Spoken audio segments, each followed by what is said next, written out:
wondering who got a seat at the table when you did, and I'm glad to see you got one. Thank you. So that speaker's on. So who's here and here? I don't know. Russ? That's Judge Russ. And then Mr. Thomas there. This is Mr. Martin. Mr. This Martin. is Mr. Thomas. Mr. Thomas. But I Mr. haven't Bazan, seen Mr. Heichel. And I think Charles. Okay, I'll do it for Oh, you. Charles is over there next to Parkland. Yeah. That's smart. Ooh, There you go. Charles is at the table. You're at the table. You ready to read that? I know, he I know. smiles. He loves to stand in the back of the room. Thank you, Mr. Stephanie. Hey.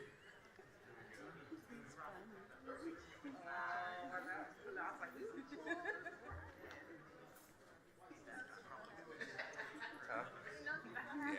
Yeah, exactly. That's good. Good to see You too. How's it going? How's time working for you guys? How's it looking today? Might be a little fancier next month. I'm ready for that, but you know, people It doesn't make it's sense. literally This is what lives after. Well, Long time. That's right. What people have been experiencing. that's right. That's what Long after I'm gone, long after we're out of here, right? Anyway, good luck. Yeah, thank you. I appreciate it. What's up, man?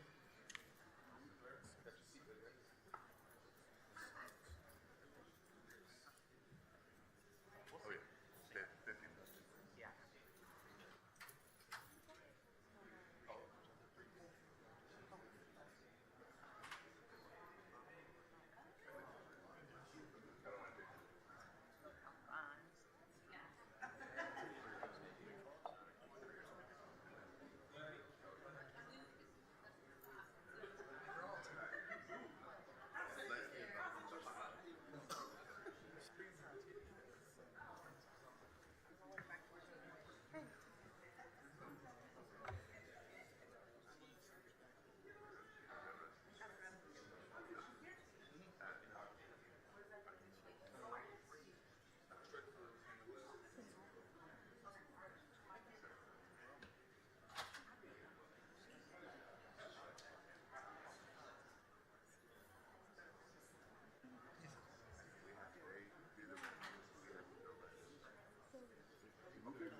No, I've got it. When we call him,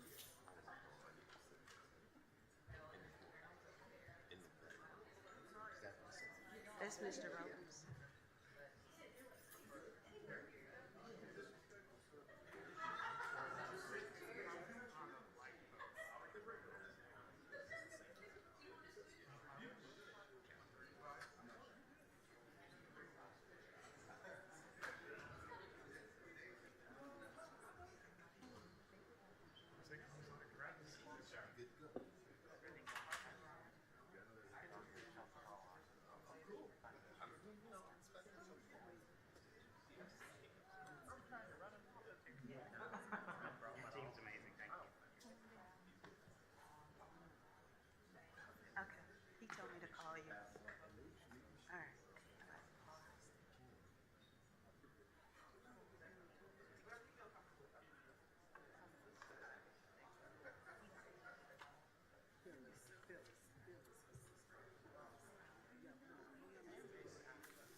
good. How are you doing? Oh, not too bad.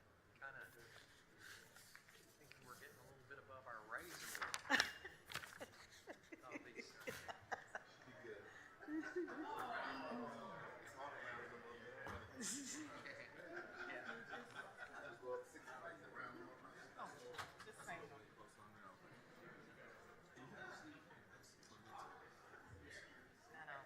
Right.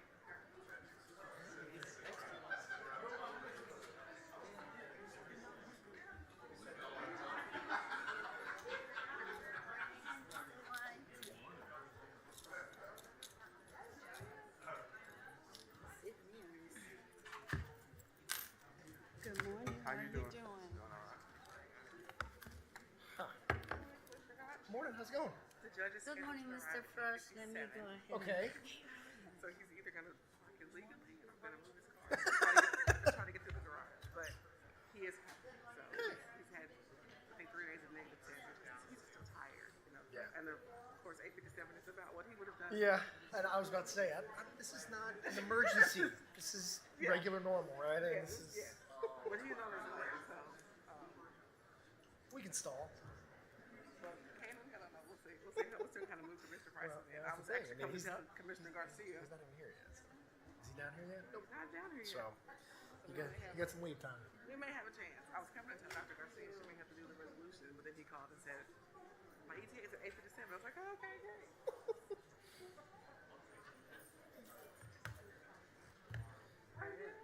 How about yourself?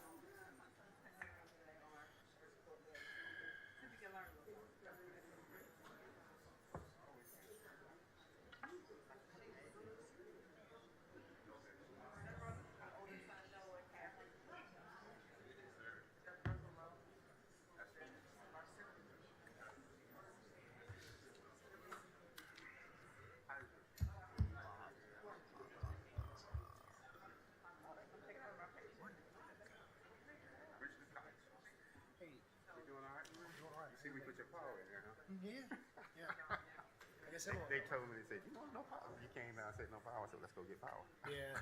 No, And you know you're kidding. Yeah, I probably should do that.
blinking, but neither one of us is up there, so. But it'll start blinking, so you have to just push the button. See, she answered the phone, so now she knows to come down. Alright. Do you want me? The judge?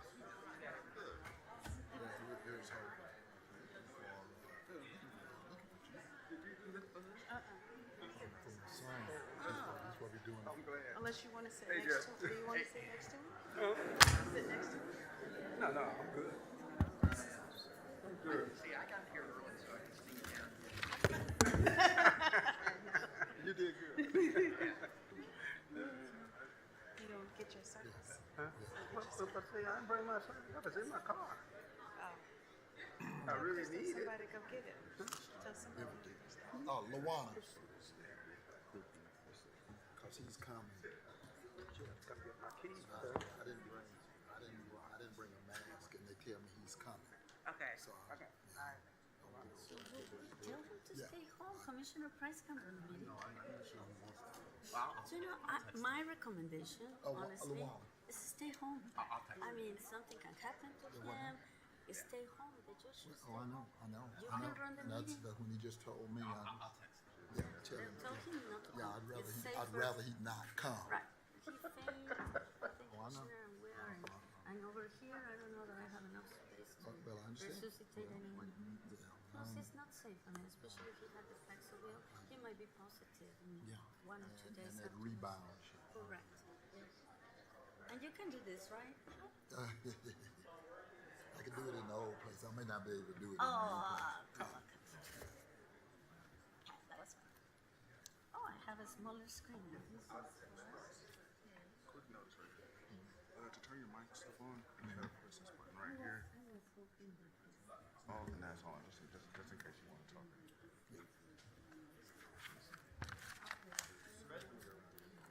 Okay. Kick off. Turn it off because I was talking to Mr. Morgan. What is this? Oh, this your screen. Somebody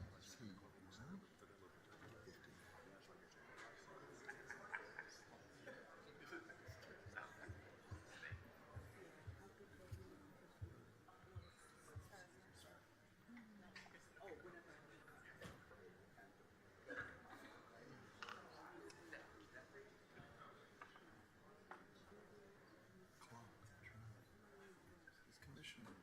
Yeah. Yeah, Eric.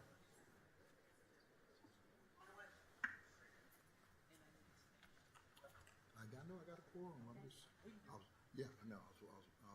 for a minute. Yeah, what she said she was on the way. I said, I'm gonna have to start putting some time on how long it takes us to get I don't understand that cheese shit.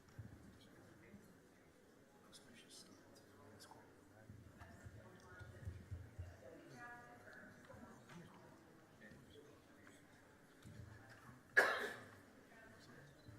Yes. Okay. Yes, I promised him that he was going to be the first one. His next term is in plan. You can see behind Mr. NACo. Okay, ladies and gentlemen, good morning. It's 10 o'clock. Welcome to New Dallas County. None. And improved.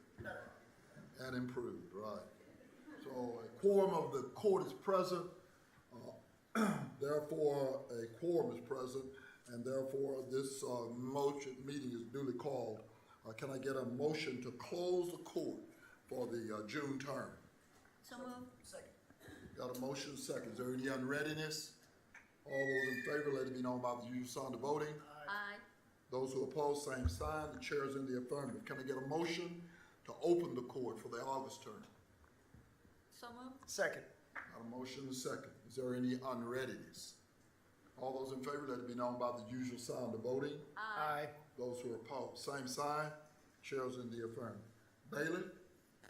All rise. The Dallas County Commissioners Court is now in session for the August 2022 term. The Honorable Commissioner John Wiley Price presiding. Please remain standing for the invocation. Okay. The invocation today is going to be given by a guest of Commissioner ELBA GARCIA. Thank you, Mr. Chair, and I'm very pleased to introduce to you Pastor John Price Jr. Pastor John Price Jr., he presently pastors New Praise Worship Center for over 22 years, located at 4515 Tiffany Street in the beautiful city of Cockrell Hill. Pastor, would you please lead us in the invocation? Before he comes, he was very humble. He don't want me to say anything else about him. But I do want to say that Pastor Price, you know, I know him for many, many years, and I never say this story publicly, but, you know, I think today is a good day as I promise him that he will be the first person, the first pastor that will pray for us and with us in the new records building. And when I was a young mother at that time, probably my son was like 2 years old, and I met him at the grocery store. Joaquin was having a fit. And at the time, you know, I was trying to pay my English. I was still trying to learn English. So, I mean, he was the one who actually translated for me, and then calm Joaquin while I paid at the grocery store. I was just so thankful at the time because I couldn't communicate very well. But I didn't know who he was, you know, so I just thanked him and walked out. Years later, I see him again, and I remember immediately that, you know, he was the young man that helped me that day. And it just happened to be my neighbor at the end, and the son of the Honorable Commissioner John Wiley Price. So, you know, thank you again, Pastor. You have always been in my life since I was very young, so I was very honored that you say yes to open this new records building for us and that continue to make a difference in my district and in the community in Dallas County. Thank you, Commissioner Garcia. It's a privilege and an honor to be here today. This place has new car smell on it. It's nice. I love District 3, but today I'm representing District 4. Thank you. Heavenly Father, we thank you that we have these Dallas County representatives who believe your truth and who allow prayer to stand in the hallways of the government of this county, in this city. Remind them to seek your guidance as they make decisions that affect our county and world, and send them godly wisdom. Bless this place where they labor for the people of the county. I speak peace over this new building and all that would serve here. May they be reminded every day of the responsibilities that they have been given. I pray the priestly blessing over them as they start this new season in this building. The Lord bless you and keep you. The Lord make his face to shine upon you. The Lord give you favor, and the Lord give you peace. So, Lord, we thank you today, Father, for all that will be discussed, and we thank you for a spirit of unity in Jesus' name. Amen. Amen. Amen. Thank you. Thank you. Everyone, please be seated. All right. Commissioner Price has our first several resolutions this morning. Before you get started, let me just take a moment of personal privilege to the folks here to hopefully ease everyone's mind. So 7 days ago, I tested positive, or maybe 8 days ago now, I tested positive for COVID, got on Paxlovid. I am fully current on my vaccines and my boosters. So on the 5th day, I tested again. I tested negative. I remain negative, but under the CDC protocol, I must mask 100% of the time until Friday. And so I don't want y'all to think I'm in here spewing COVID on you. I'm following that rule, and Commissioner Price has our first several resolutions. Okay, Judge. Well, wish you the best. Is Vicky Dean here? Ms. Dean, come forward with your delegation.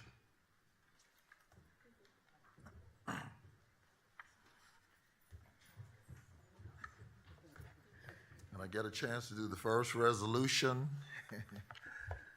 in the court, and as I said on yesterday, this is just 2 floors beneath where I started 40 years ago. The Commissioner's Court used to be on the 4th floor along with Mr. Tom, the auditor's office, Joe Jack Mills. That was it. Whereas Dallas County has a rich history of exemplary employees who soar above and beyond the call of duty for our citizens and our communities. And whereas Vickie R. Dean is a native Texan born at Parkland Hospital in Dallas, a proud graduate of Lincoln High School and later from the All-State Business School, where she received her certification as an executive secretary. And whereas Vickie R. Dean commenced her service with Dallas County in May 1981 and was a diligent employee who moved from her initial clerk position to probate courts manager by the time of her retirement in February 2017. And whereas Vickie R. Dean has invested her life away from the office by working in this community as evidenced by her roles and responsibility as chaplain's assistant for the Salvation Army, the Texas Youth Commission, Metro, Bless, Food Pantry, and a myriad of other social and religious endeavors. And whereas Vickie R. Dean enjoys writing, arts, craft, event planning, singing, and traveling, to which she has spent much of her 5 years away from Dallas County with her family and touring venues around the world. And whereas Vickie R. Dean has returned to Dallas County to serve the Honorable Judge Ingrid Warren, Probate Court Number 2, she also brings with her a set of distinctive communication and management skills that distinguished her work in the court along with employee relations. And whereas Vickie R. Dean is a loving mother to one daughter, I'm not gonna get this name right, Shalitra, and a grandson, Mosiah, okay, and thoroughly enjoys her role as a matriarch and a woman of uncompromising faith. Therefore, be it resolved that the Dallas County Commissioners Court does now offer its best wishes and congratulations as it recognizes the 35 years and 9 months of outstanding and committed service to the people of Dallas County by Vickie R. Dean, and I so move. All those in favor signify by saying aye. Aye. Any opposed? Motion carries unanimously. Ms. Dean?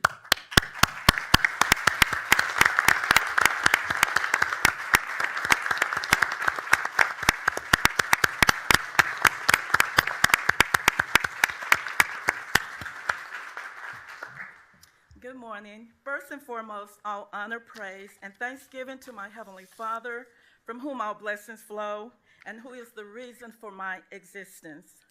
To the honorable commissioners, I am honored to stand before you today to receive and accept this great recognition for my years of service with Dallas County. Thank each of you for allowing space today on this amazing agenda. I am grateful to the former county clerk, Ellie Murdoch, for hiring me, to the current county clerk, John F. Warren, that saw in me and allowed me to serve years as the probate manager. It was in that leadership role that I was able to help develop staff into providing quality work and service to our citizens. To the Honorable Judge Ingrid Warren, thank you for recognizing my pre-retirement work ethics, for allowing me to return as a member of your outstanding team. Your leadership is done with such grace and compassion to both families that are put before you and to your staff, making coming out of retirement such a pleasure. You shared your knowledge of probate practices, court operations, and the law with me, which has heightened my probate skills. I am thankful for Judge Lincoln Monroe and Ryan Troby for always being so accommodating every time that I seek guidance on probate law and court operations. The same for the amazing staff. You are always so accommodating to me. Thank you. To the probate attorneys who are with me today, you throughout the years were instrumental in my probate growth. Thank you for taking a pause in your busy schedules to be here with me today to witness this great recognition. Last but not least, to my beautiful daughter Shalitra and grandson Mosiah, family and friends, you are the most treasured and valued people in my life. Thank you for wiping away my probate tears and celebrating my probate victories. Without your shoulders and God's amazing grace, I never would have made it. Thank you, commissioners.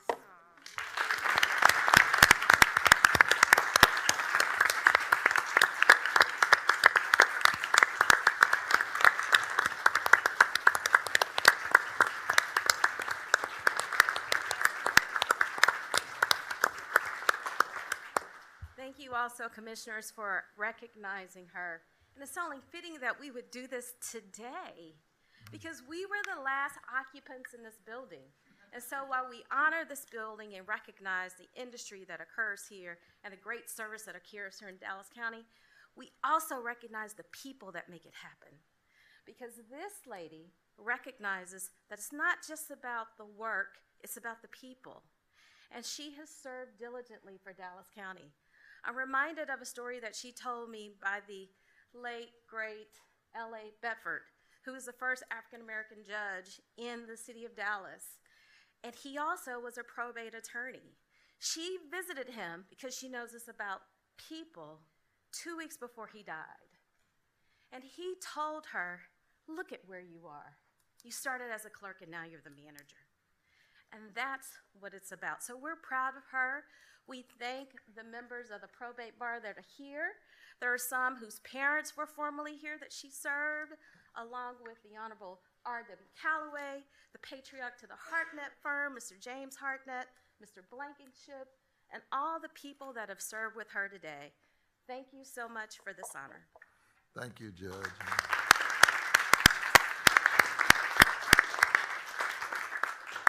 Good morning, members of the Commissioners Court. My name is John Warren. I am the county clerk. Well, everyone knows that. I started walking the halls of the Records Building in 1994 when I came to Dallas County. One of the first people I met was Vicky Dean. 2007, I took office as county clerk. My former manager, Ms. Beth Miller, retired. Traditionally, when you're replacing a member of your management team or any member of your team, you go through a series of applicant interviews. I didn't do that. I knew that there was only one choice, to lead my probate division. That was Vicky Dean. Ms. Dean, as it relates to probate is a very unique field of law.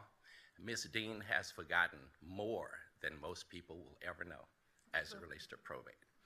And so if you look at the people that are around here with us to celebrate her recognition and her resolution for 35 years of commitment to the citizens of Dallas County, it is evident that she has earned every bit of respect for the knowledge that she brings and the work that she has brought to the citizens of Dallas County, to the county clerk's office, to the probate judiciary, the probate bar, and to Dallas County as a government. So thank you, Ms. Dean, for all that you've done. I really appreciate it. I wouldn't be where I am had it not been for you leading my probate division. So thank you very much. So,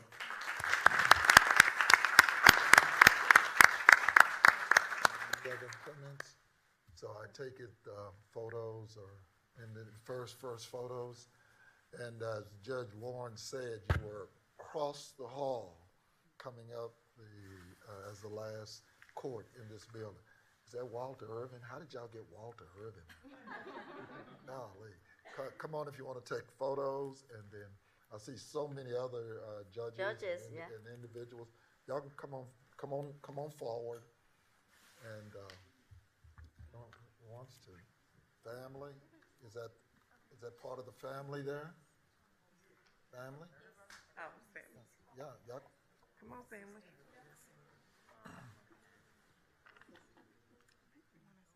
We're just trying to get y'all's photos so we can get y'all for the next groups coming in.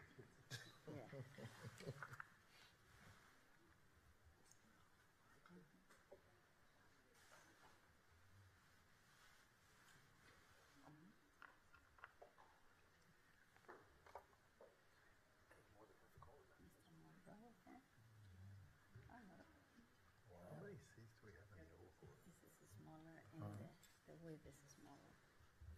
Yeah, it is. Yeah, it is. Yeah, we're gonna need some risers here. Oh, boy.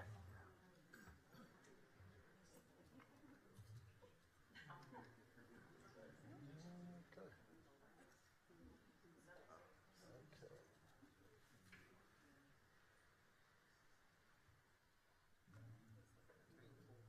We got away. I think we got everybody. Anyone else? Thank you. Congratulations. Thank you. There's no one to take the picture. They're all up here. Congratulations, Miss Vickie. Walt, I didn't even know you got up before 12 noon. Good to see you. It's been a while. How you doing, man? Good to see you. Observation. You now have 2 pieces of paper. Thank you, ladies and gentlemen, and the delegation that came with Ms. Dean this morning. Our next resolution is Sherry Penny Brox. Ms. Brox, you and your delegation want to come forward.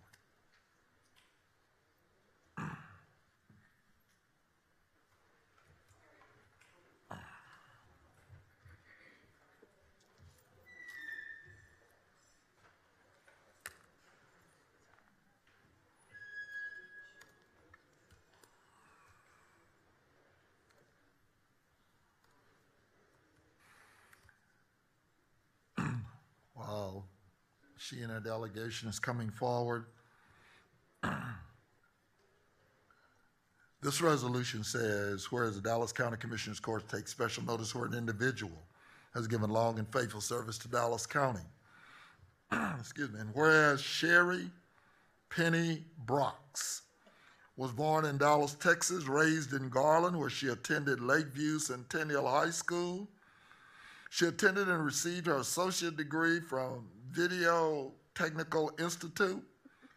And Sherry Brox attended her peace officer training through Collin County Community College. She was licensed as a peace officer in January 2000 by the Texas Commission on Law Enforcement, where she currently holds a Master Peace Officer certification. And whereas Sherry Penny Brox began her Dallas County career in January 1987 as a dispatcher with the Dallas County Sheriff's Department. After a career break and returning to Dallas County in 1993, Sherry Penny Brox was hired on as a clerk with Dallas County Constable Precinct 1 by Constable Pappas. In 1996, under Constable Ashlock, Dallas County Constable for Precinct 2, Sherry Penny Brox was promoted to lead dispatcher. In 1999, Sherry Penny Brox was approached by Constable Ashlock. Constable Ashlock asked her to attend the Peace Officers Academy and become his first black female deputy. Sherry Penny Brox rose to the occasion of graduating from the academy and becoming the first black female deputy at Dallas County Constable Precinct 2. And whereas Sherry Penny Brox was named Officer of the Year in 2002, she worked 3 different divisions as a deputy constable, civil, warrants, and traffic. And Sherry Penny Brox was also designated as a writ deputy. Whereas Sherry Penny Brox is married to Collier Brox, who is the Deputy Chief of Veterans Affairs Police. She is the mother of 2 daughters, Jasmine and Giselle, and the proud grandmother of Izzy and Isaiah. Sherry Penny Brox is a member of the Dallas County Peace Officers Association, Dallas County Constable Reserve Association, the Fraternal Order of Police, and Sweet Home Missionary Baptist Church, 21st Daughters. She enjoys traveling, family gatherings, walk at the lake, car shows, and spending time with her grandchildren. And whereas Sherry Penny Brox has served Dallas County diligently for 31 years, now therefore be it resolved that the Dallas County Commissioners Court does hereby recognize and extend sincere appreciation to Sherry Penny Brock for 31 years of faithful service and further expresses best wishes on her retirement. And I so move. Second. All those in favor signify by saying aye. Aye. Any opposed? Motion carries unanimously.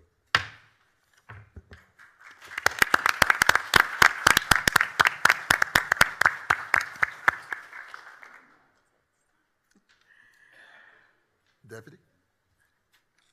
Giving honor, I just want to thank God first and foremost. I'm not big on words, but I do want to. Pull that mic down just a little bit, Deputy. There we go. I just want to say thank you. It has been a pleasure and an honor to have been an officer to serve and to protect here with Dallas County. And I do want to say particular thanks to you, John Wiley. Little do you know, you've been a big part in my life.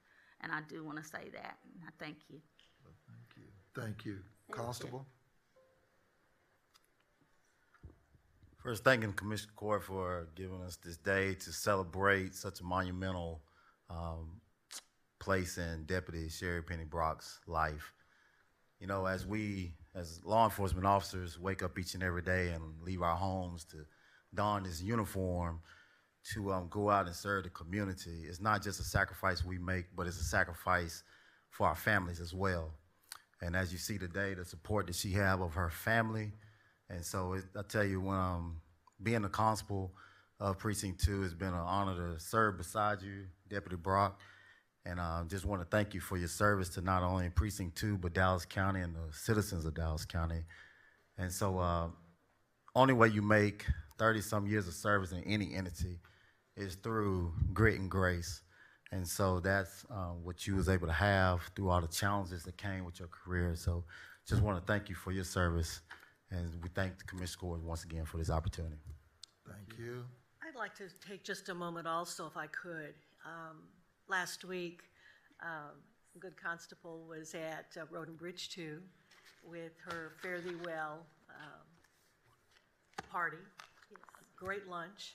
But you know what really struck me by that?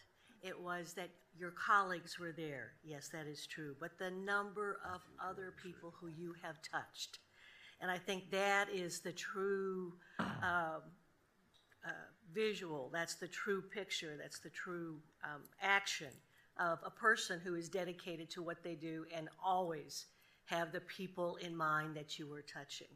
And so it was with great pleasure that I welcomed you into that space and that just saw all the smiles and the joy that people had when they saw you.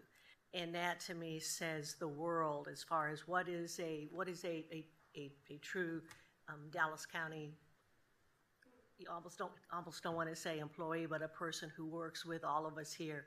You called it the family, and the family was extensive.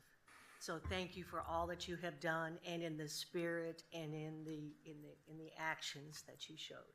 Well, so that the record will be clear, I mean, I don't know if Commissioner Koch and Commissioner Daniels changed precincts, but I think you were at Precinct 1. Did I say 2? Oh, it's Constable 2, but yeah. I got you. Yeah. I'm just listening to the record. Okay. But again. But that's been known to happen on that side of the Yeah. tracks. Okay. Anyway, y'all want to come forward? Thank you again.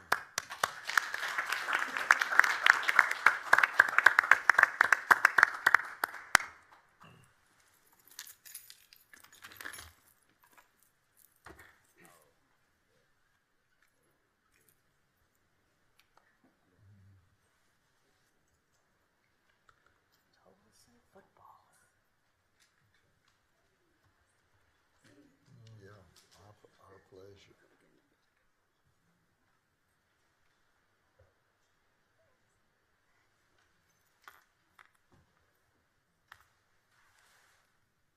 What, no cheese? No.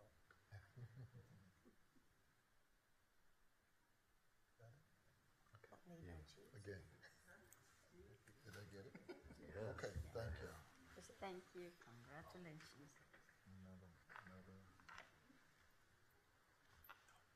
Oh, we had another one? Yeah. Does they want another? Oh, yeah, no problem. You know, 31 years Yeah. deserves at least 2 pictures. Oh, absolutely, absolutely. No. You can do that. Thank you. Thank you. Thank you. Finally, for the judge is Chief Christopher Smith. Did Chief Smith come in? I know he retired about a week or so ago from the Sheriff's Department and deserves recognition. Again, I got all the individuals today that had at least 30 years. Chief Smith did 32 years. And I think the record should reflect that he had a rich history of exemplary service.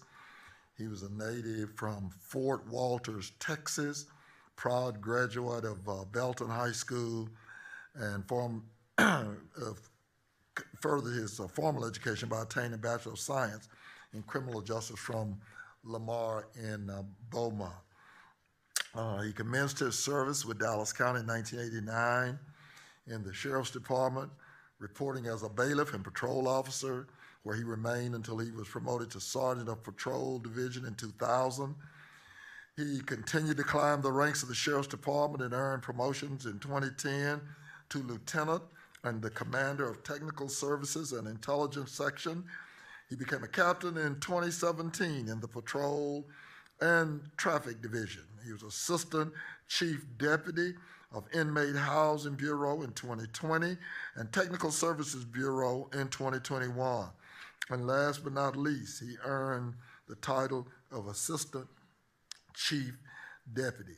He's been a very distinguished employee with a litany of continuing education efforts in the Institute of Law Enforcement Administration School of Police Management, Master Peace Officer, Master Jailer, FBI National Academy, graduate class, firearms instructor, freeway incident manager, instructor, and several others. He's a proud husband to Kelly, an employee at Berger Engineering Company, the father of a college student, and the only child of Jacob Christopher, and loves any outdoor activities during the limited leisure that he's had in the past. But we at the Commissioner's Court, we offer our best wishes and we congratulate him as he has given us 32 years of committed service. And so that the record will be clear, I so move. Second. All those in favor signify by saying aye. Aye. Any opposed? Motion carries unanimously. Thank you, Judge. That concludes. All right, and now we have Dr. ELBA Garcia has a special resolution. Thank you, Judge. Thank you, colleagues, members of the audience. It's my honor and my pleasure to recognize someone that has served Dallas County in a very, very tough board and commission, and that is Mr. Robert Daniel Martinez. He is today here with his wife, good friends both, Jill Martinez. And I have to say, Robert, as we all know, finding people to serve in boards and commissions can be challenging.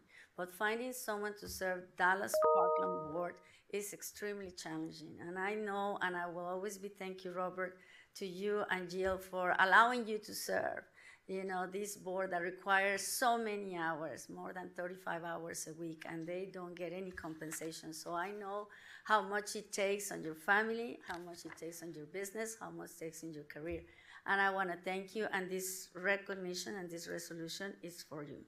And it reads, whereas Robert Daniel Martinez was born on March 26, 1950 in San Antonio, Texas. His father, Gilbert, was a sergeant in the Army 697 Pipeline Engineer Company. His mother, Jane, was a secretary in the Federal Civil Service. Growing up, Mr. Martinez remembered moving around quite often because of his father's career. And whereas in 1974, Mr. Martinez received a bachelor's degree in political science from Wayne State University in Detroit, Michigan, and in 1977, he earned a Juris Doctorate from Wayne State University School of Law. And whereas he began his litigation career as a trial attorney for the U.S. Department of Justice in the Dallas field office, and then as an assistant U.S. attorney for the Eastern District of Michigan. He was honored with a departmental award as Outstanding Trial Attorney in 1981. Whereas, following 6 years of government service, he left public service for private practice, where he worked as partner and senior trial attorney for law firms in the Dallas-Fort Worth area and Southfield, Michigan. He is currently a sole practitioner with an office in Las Colinas. And whereas Mr. Martinez was nominated by this Commissioner's Court to the Parkland Health Board of Managers by the Dallas County Commissioner's Court in 2016. As a board member, he has taken on many responsibilities and leadership roles. He served as a board secretary and chaired the Governor's Compliance and Ethics Committee from 2016 to 2021. And whereas, while chairing that committee, Mr. Martinez joined the Healthcare Compliance Association, HCCA, a nationally recognized professional development and training organization through which he achieved certification in healthcare compliance. That certification brought value as he worked with Parkland's leadership team. He will continue to serve as a community board representative on the Parkland Community Health Plan. And whereas, in addition to serving Dallas County residents as a Parkland board member, he is a recognized community leader who has served and chaired the boards of several local nonprofit organizations, including the Greater Irving Las Colinas Chamber of Commerce, the Irving Convention and Visitors Bureau, the Irving Symphony Orchestra, the Irving School Foundation, and the U.S.-Mexico Cultural and Educational Foundation. Currently, Mr. Martinez serves on the advisory board of the Carruth Police Institute. Was that not enough? Thank you, Robert.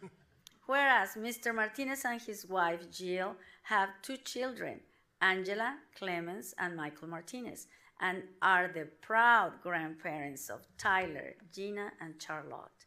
In his free time, I don't know when, he enjoys running, sailing, traveling, and reading. Now, therefore, be resolved that the Dallas County Commissioner's Court does officially congratulate and commend Robert Daniel Martinez for his counseling and policing contributions in the development of Parkland health programs and compliance. And I proudly move. Second. All those in favor signify by saying aye. Aye. Any opposed? Motion carries unanimously.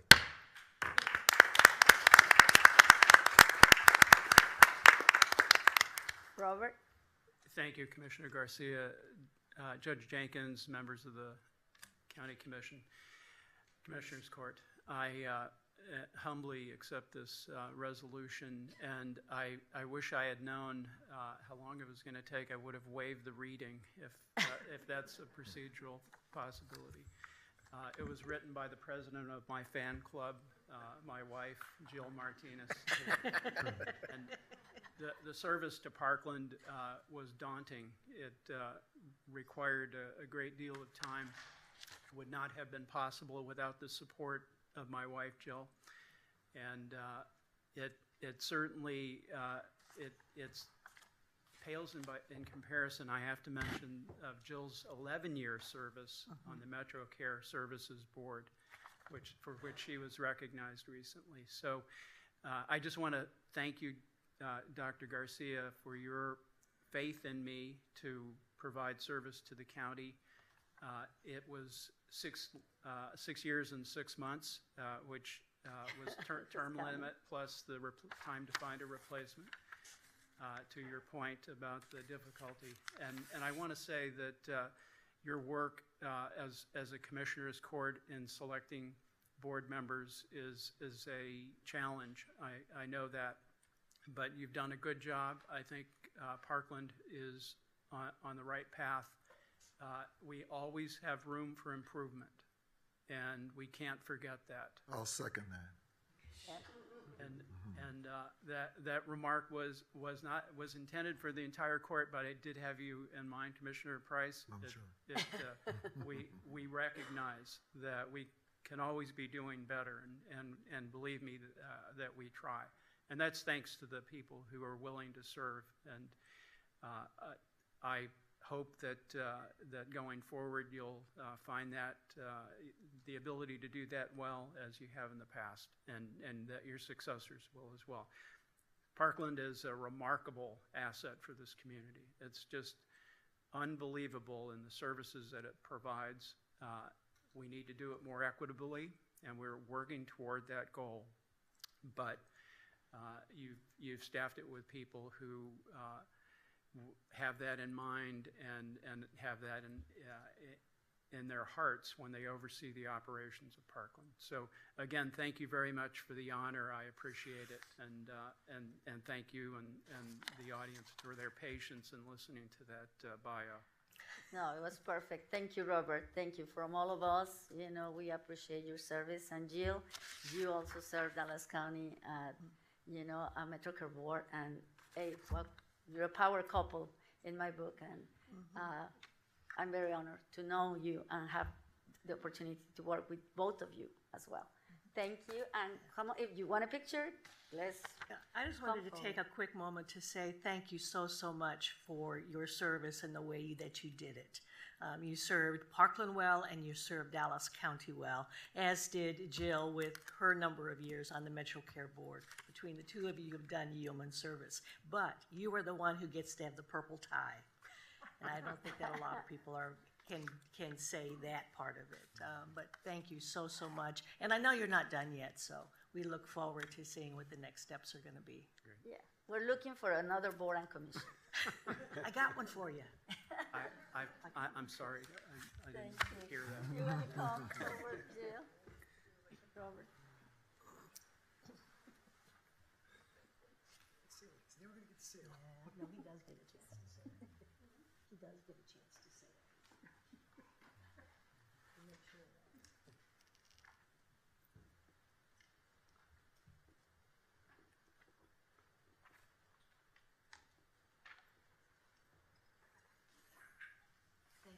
Thank you again.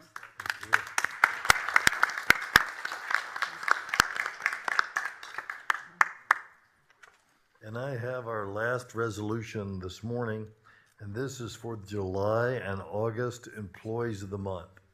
If we have any of these Employees of the Month, please feel free to come forward so we can recognize you.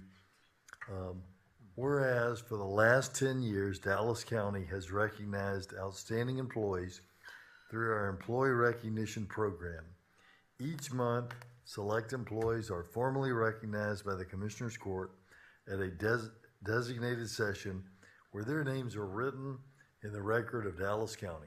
And whereas this annual program allows elected officials and department directors to publicly salute the employees who rise to the challenge of public service and represent the first-class public sector organization we strive to be. And whereas the employees recognized today have been chosen for their hard work and dedication to meeting the demands of their individual positions and the overall strategic plan set each year by the Commissioners Court. And whereas for those who interact with Dallas County, our employees represent who we are as a public entity. The effort by the employees listed below ensure the public sees Dallas County at its best. These recognized employees perform above expectation and ensure that Dallas County continues to be a regional leader and a destination of choice for residents and businesses. The Dallas County Employee Recognition Program sets each of them apart as a model employee worthy of this honor. Now therefore, be it resolved, the Dallas County Commissioners Court does hereby salute these employees for being selected as Employee of the Month.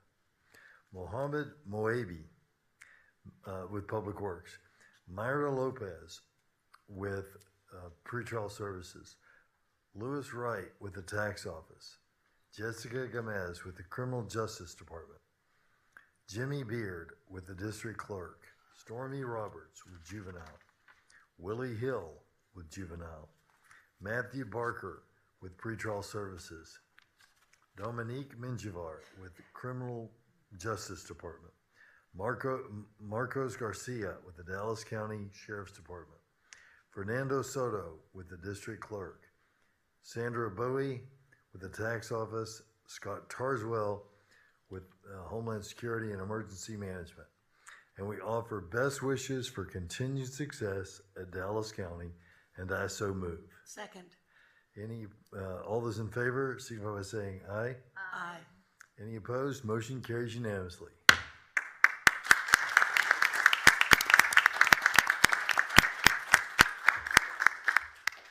Before you leave the center of the room, I would just like to say that we cannot do what we are expected to do without all of you. Just as you need us, we definitely need all of you. So thank you, thank you. And congratulations. Commissioner Daniel has asked for a moment of public privilege.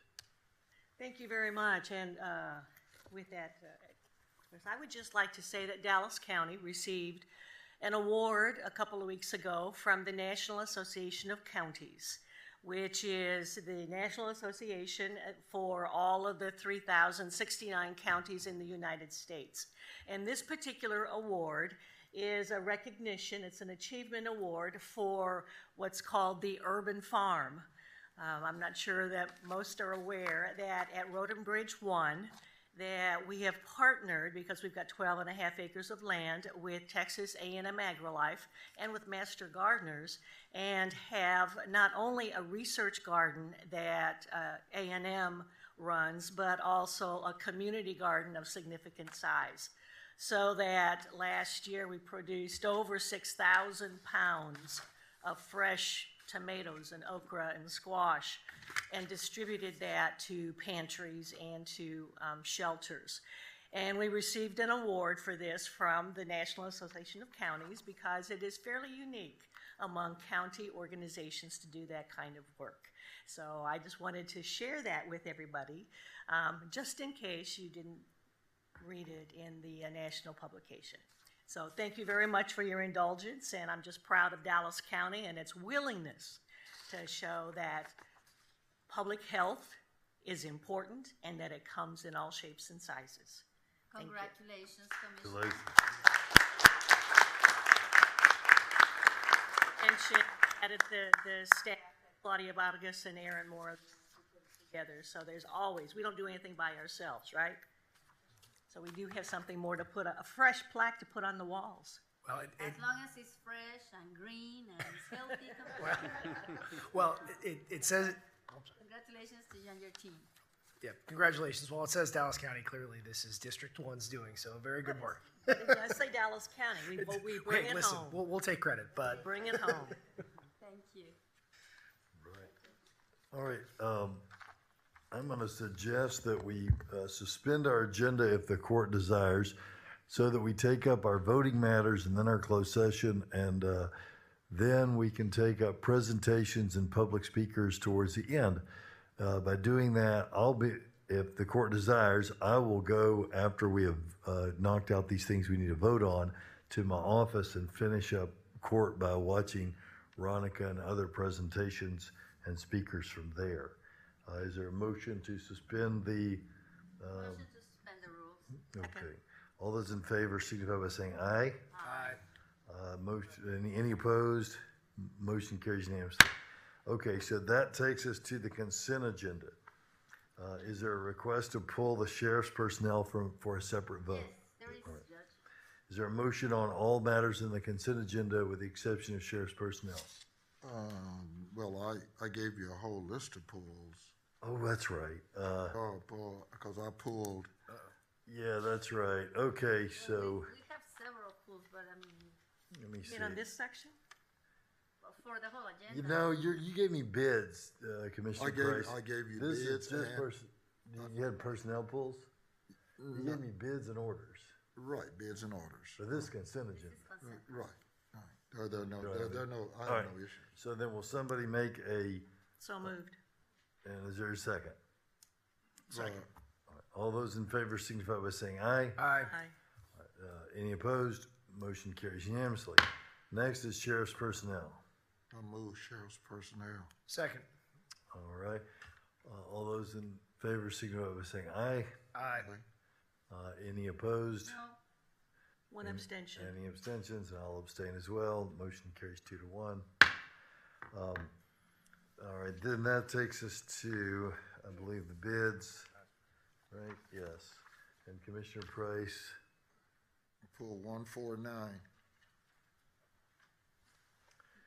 all right. Move bids with the exception of the number 1, number 4, and number 9, pulled by Commissioner Price. Yeah. And I saw your court order 10. Is that not the same deal? No, it's another section. No, that's Oh, an. no, second. Okay. That's an You didn't. And, We you need didn't to put second you did this a first, second. though, don't we? You didn't put a. You just said court orders 10 forward 47. I'm pulling bids 149. It's a different section. Why don't we vote on this first? is there a second? There's a second. All right, all those in favor signify by saying aye. Aye. Any opposed? Motion carries unanimously. All right, if I'm not mistaken, court order 1 has already been pulled for 2 weeks, right? So- Yeah, thank you. Okay. Thank Not you. court order, but award bid. I'm sorry, M1. bid 1 has been pulled already for 2 weeks. Right. Is there a discussion before we vote on this bid? Well, yes, there's a lot of discussion because it's right where we left off. Because when I pulled it for 2 weeks, I need purchasing to respond or IT to respond to what is the difference between what I was discussing in June and what is on the agenda today. It was this- exactly my same question, Commissioner. Th- but this was staff already- did respond. This was already pulled for 2 weeks? Yes. Yes. Yeah, I pulled it in June, and that was my query then. Can't be pulled twice. Right. And so, And I believe that Mr. Frosch respond, Mr. Scarpello respond.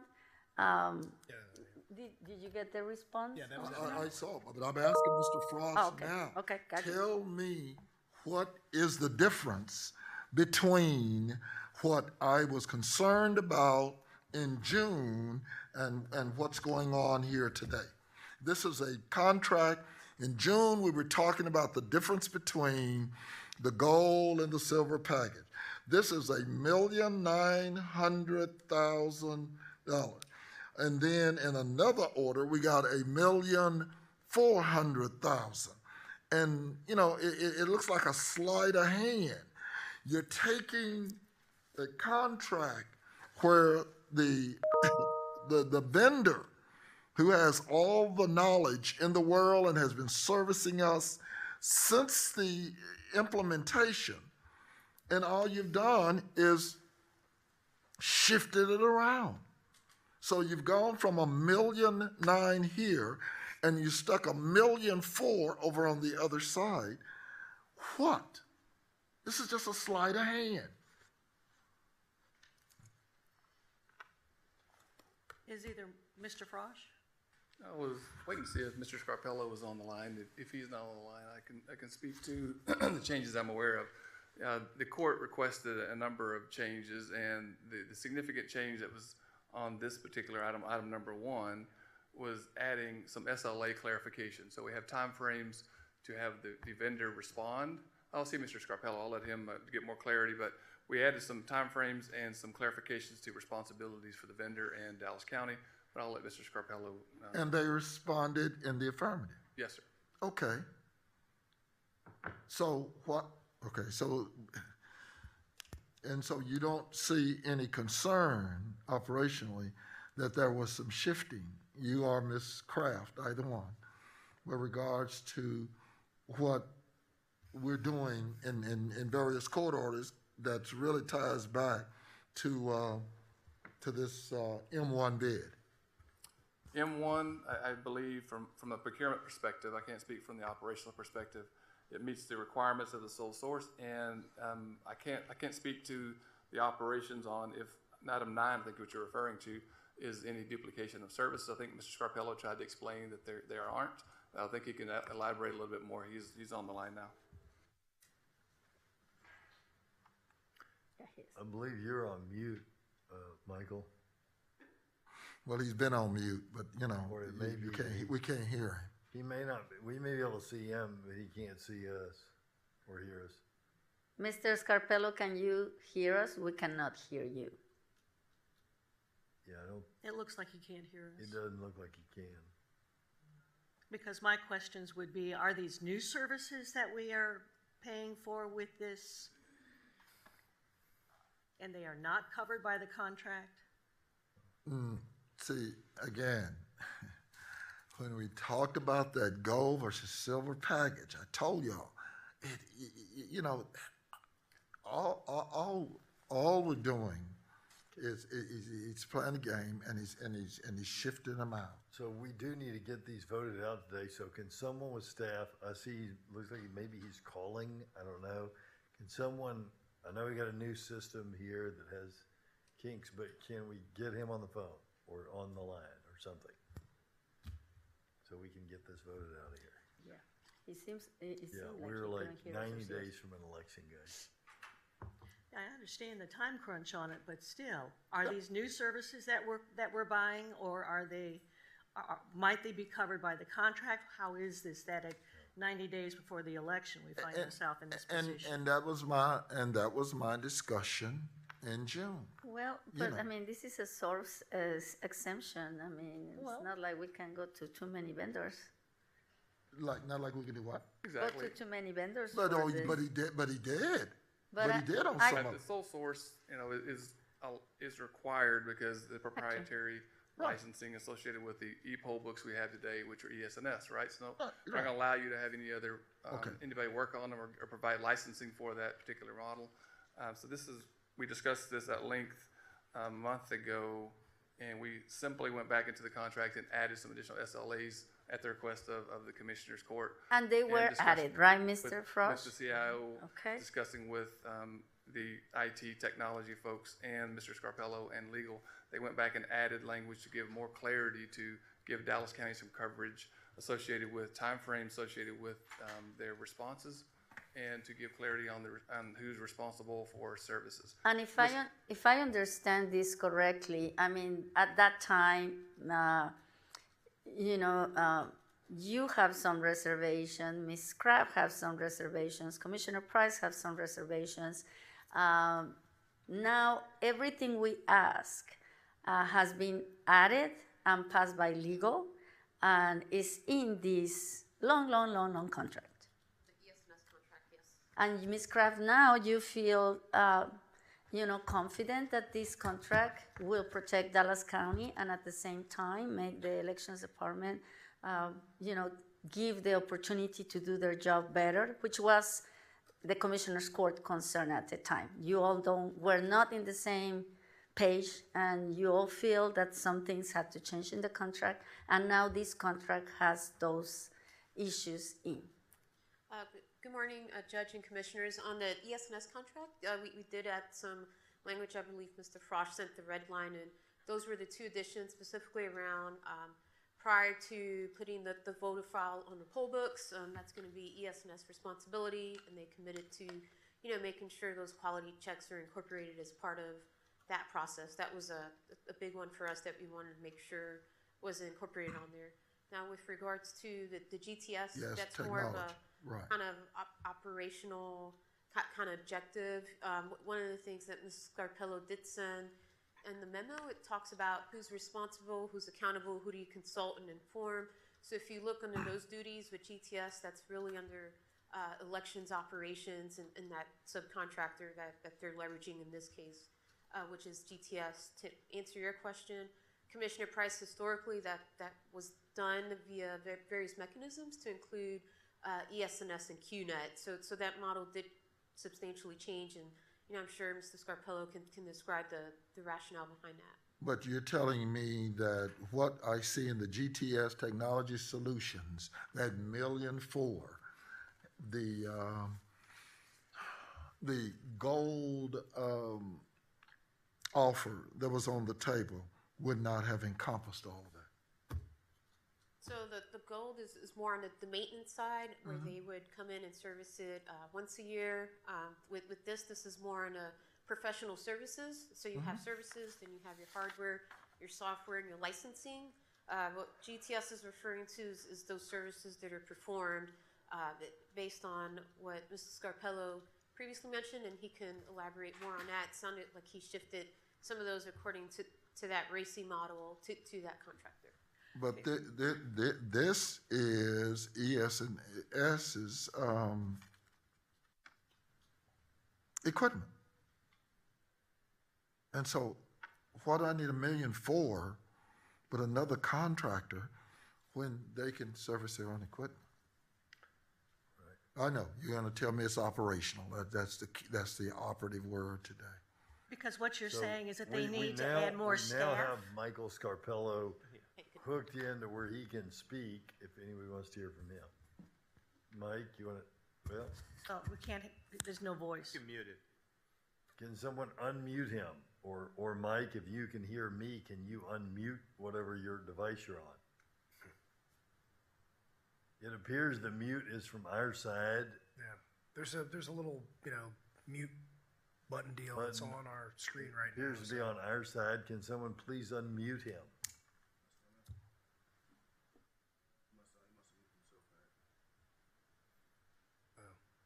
Mike, is your volume all the way up to, or? No, it shows mute on the screen, Gordon. Oh. He's saying it's unmuted here, Judge. Yes, I know. It'll require a frontal lobotomy. Because I still have two questions, and that is, will we be able to run the election completely based on the services of ES&S with the support of IT? So that can we get the job done? And secondly, will it be secure? Perhaps I Can don't know if we someone can call please him on my cell unmute phone. Mr. Scarpello? He can They've said that 50 times, Judge. Judge, staff says everything here shows is unmuted. We don't know what the communication is. My question is, you want me to call him on my phone, put it here, and have him stay there where you can That's see fine. him as he talks? Whatever, yes. Mike, I'm going to call your cell phone and put you up to the speaker.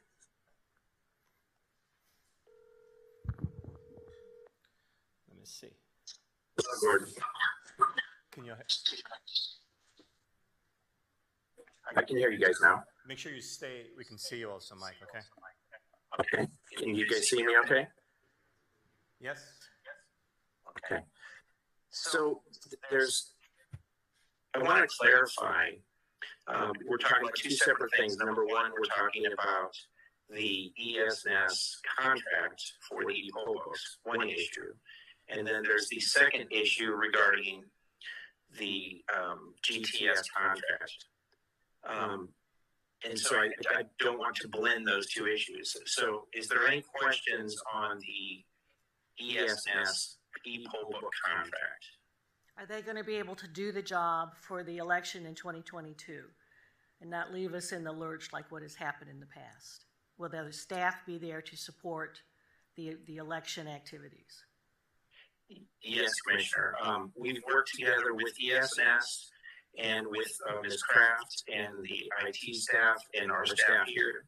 And we're confident that we've worked out all the details regarding the e-poll book contract.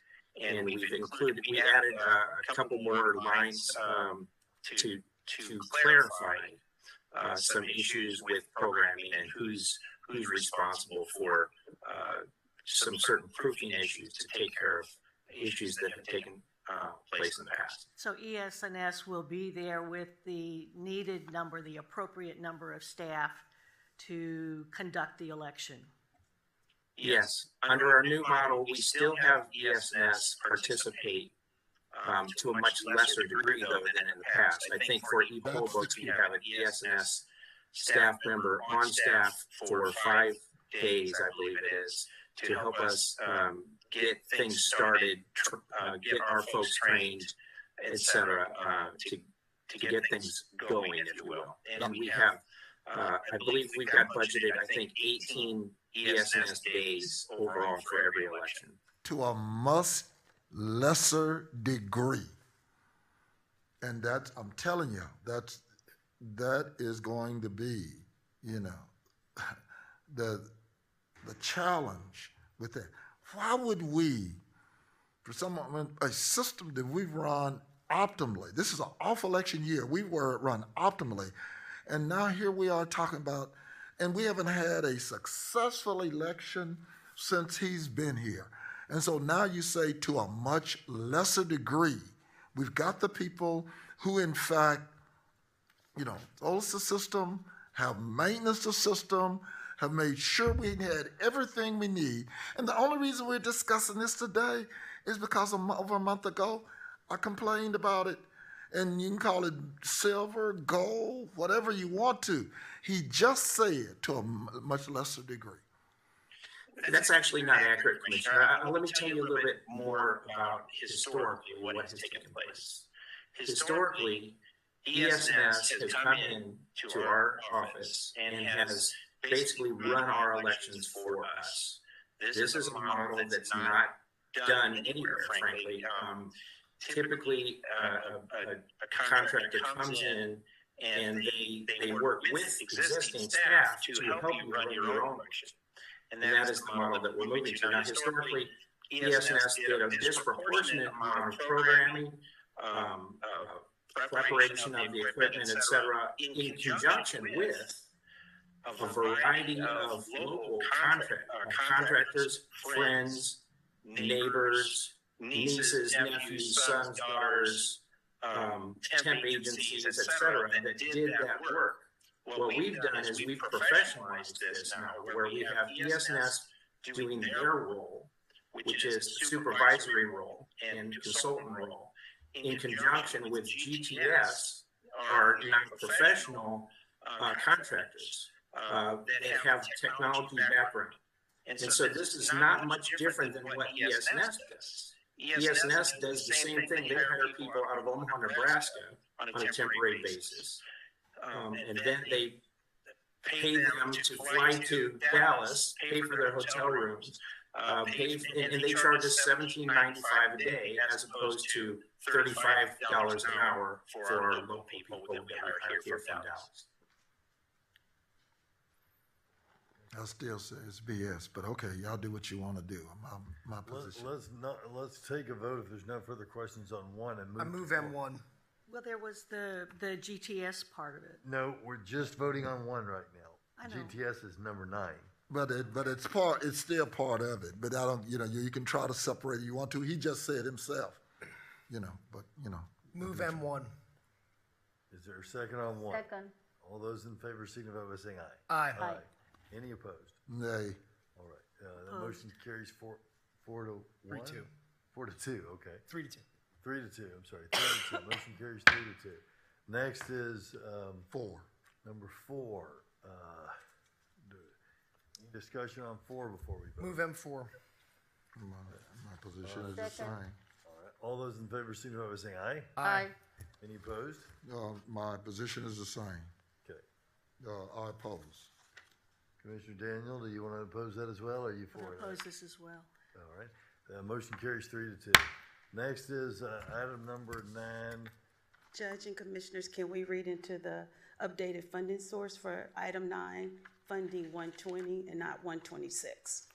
Yes, ma'am. Agenda order number 9 passes 3-2. No, we haven't voted on that. It's just voted. It's voting and put it in the record of what we just voted. No. She's talking now about 9. She's talking Oh, about. about 9. Okay, sounds good. Move 9. M9. Is there a second? I have some questions about this. All right, I'll second it for purposes of discussion. Go ahead and ask your question. Mr. Frosch, I talked to you about this. This is the same temporary agency that we have had in the past. This is a temporary agency that's been used in this GTS technology has been used in a number of operations.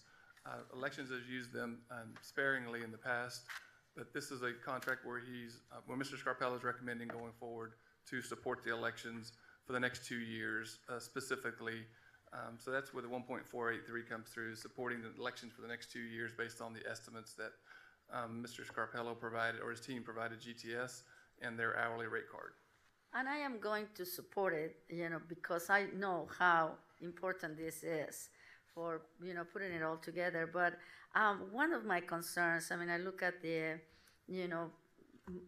how the EO1, is very little minority participation. Or no It's all white. It is not, it ain't all, it no ain't, SB, let me put it's it that all way. white. And my concern is that, we do not have the diversity that we need in the elections, Mr. Scarpello, in the past, with this firm.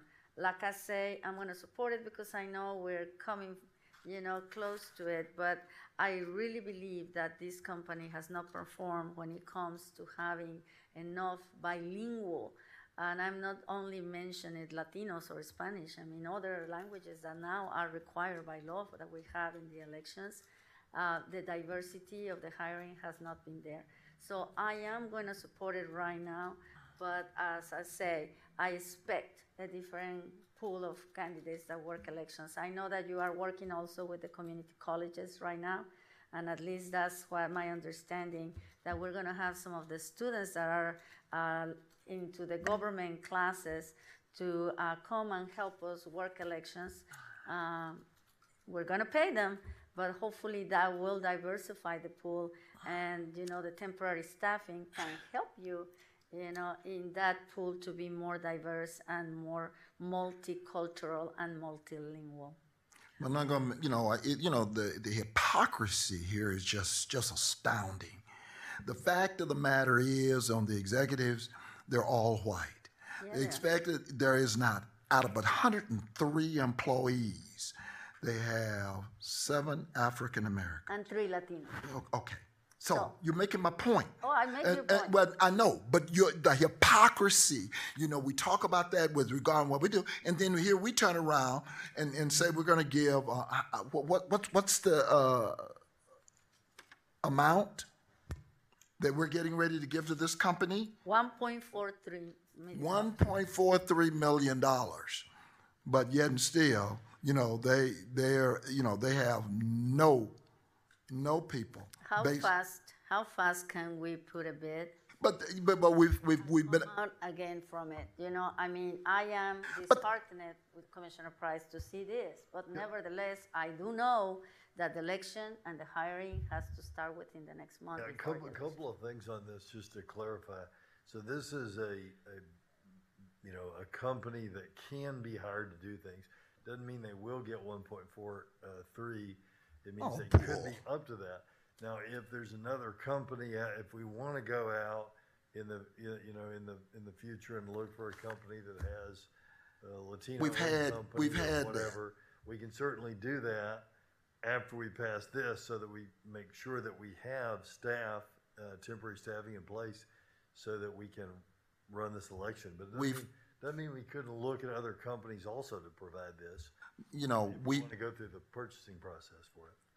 We've had that in the past. There have been companies that have reached out, and we've had there in the past. But all of a sudden now, with this election, And they weren't that good either, but that's my side point. But they delivered. We go to the hypocrisy. They delivered. Well, I'll be supporting this particular item for one reason, and that is because we must have an election that is run well, and that it has the staff that it needs to do what it has to do. And I hold it on Mr. So what's your indication? Now, wait a minute. What's your indication? Have we had problems with this company in the past? Of providing technical staff. Have we had problems with this company in the past? I'm not aware of any problems with this company in the past. I'm not aware in my office. We've never used them. No, we've used them. I'm Okay. not aware of any issues with this company. Commissioner, we did use this company for the May elections, and they performed very well. We were very happy with them. Well, your happiness does not impress me. I just said we've had some problems with this company in the past, and I can be very specific if you want to, depending on how long y'all got. Well, I've been unaware of those problems with this particular company, and bottom line is we have to run a good election, and we've got 90 days to get ready for it. Right. And I do hold it with Mr. Scarpello because he has in his jurisdiction to make sure that we have the staff that can provide the Spanish and the Vietnamese and the other required languages, because that's in addition. That is election staff in addition to GTE staff. So I hold it, and I know that he knows that very, very well, that he's got to make sure that the election is run well and that it runs well for all of the voters. Have we paid Mr. Auditor? In fact, GTS, we have invoices, according to my staff, that we have not paid primarily because there are some concerns about performance. But I know that doesn't interest anybody here. I haven't seen that. I'd like to see it. Well, that's all right. It doesn't interest anybody here. I just asked for it. Well, I understand, but I've already I did the homework before I got here. Homework. Yeah, okay. Call the question. All right, the question has been called. If there's no further comments or questions, all those in favor signify by saying aye. Aye. Any opposed? Yeah, oppose. All right, that takes us through the bids. We have an RFP. Is there a motion on the RFP? So move. Is there a second? Second. Any discussion? All those in favor signify by saying aye. Aye. Any opposed? Motion carries unanimously. Now this takes us to the court orders. Is there a motion on? I've got them all. Is there a motion on court orders N1 through 73 and addendum 74 through 80, pulling 1, 6, 10, 14, 44, 47, 49, and 80 for separate votes. 79. 78 and 90. I thought that's what I said. And 80, I'm sorry. Yeah, you said wrong. Okay, let's say it again, okay? These are the pulls. 1, 6, 10, 14, 44, 47, 79, and 80. Okay. 49, 77. No, I didn't see you 77. You didn't have 77 in there. Okay, so 78 and... Do we have 78 and 79? Well, no, do you want me to just make the motion since there's so many polls? Is that easier? And I know this mask is hard to hear. Okay, I'll make the motion this time. For court orders 1 through 80, pulling 1, 6, 10, 14, 44, 47, 79, and 80 for separate votes. Is there a second? Second. All right. Did you say 49, Judge? No. I did not say 49. I put 49. Oh, you want to pull 49? Okay, and also 49. I accept that. Okay. Hold on, it's Yeah, a and long I accept it as well. Okay. Hold on, Judge. Hold on just a second. Oh, no, Judge, I mean, you can put back 49. Yeah, let's say 49 was not there. My answers, I got my answer. Okay. All right, so we're back to what I said originally. Is there any discussion on these non-pulled court orders before we vote? Hold on, let me see.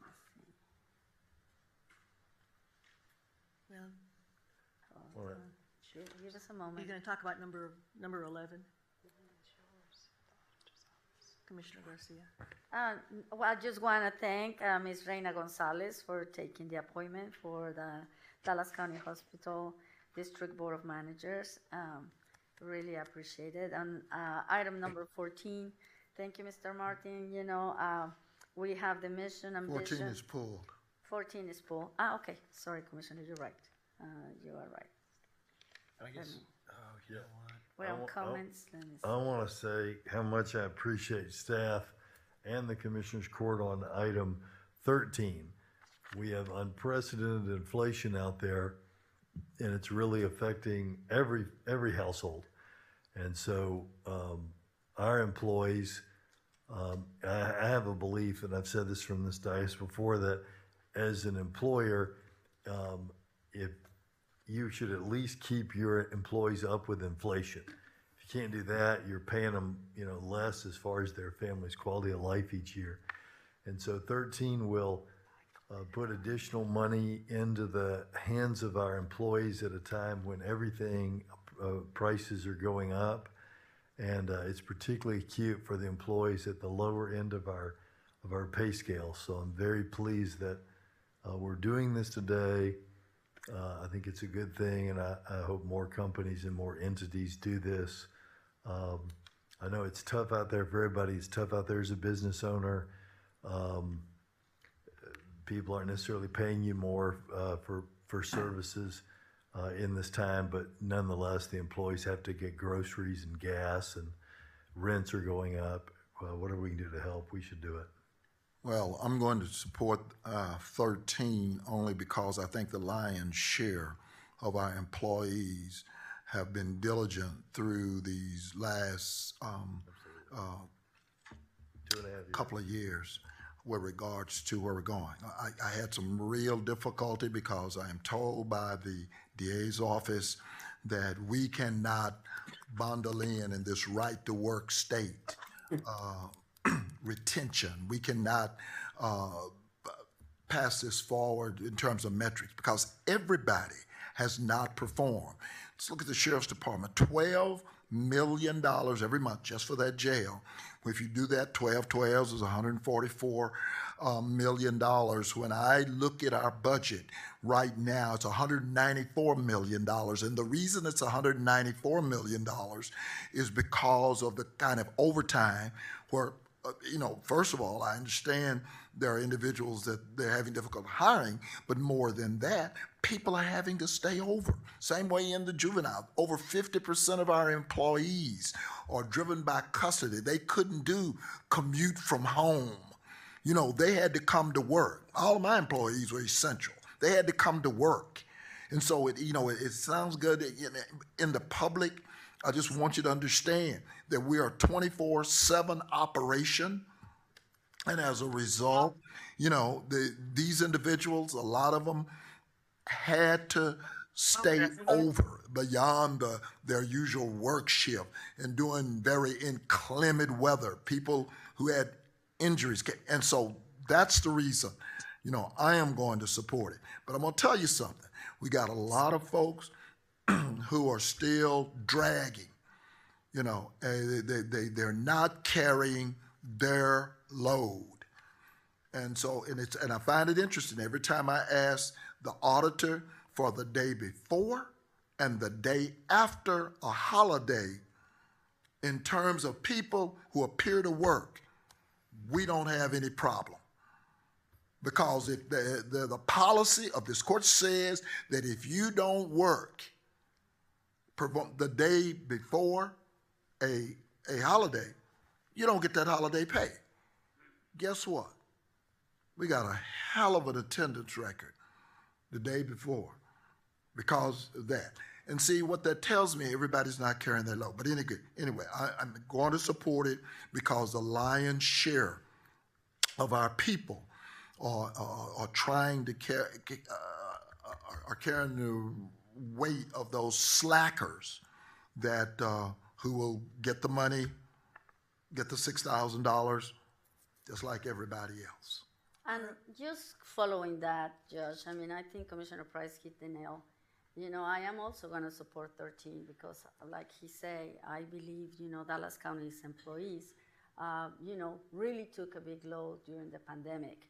However, I am concerned, and I know that I have talked to administration and Mr. Reed about, some of the agenda items, micro businesses.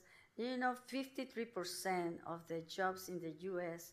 are coming for businesses with less than 100 employees. And when we see the amount of money that we got from the American Rescue Plan and the amount of money that we have dispersed, we're still way short. The amount of paperwork that these micro businesses, which are the businesses that, like I say, probably need it the most, has not been distributed based on all the requirements that the federal government has put on it.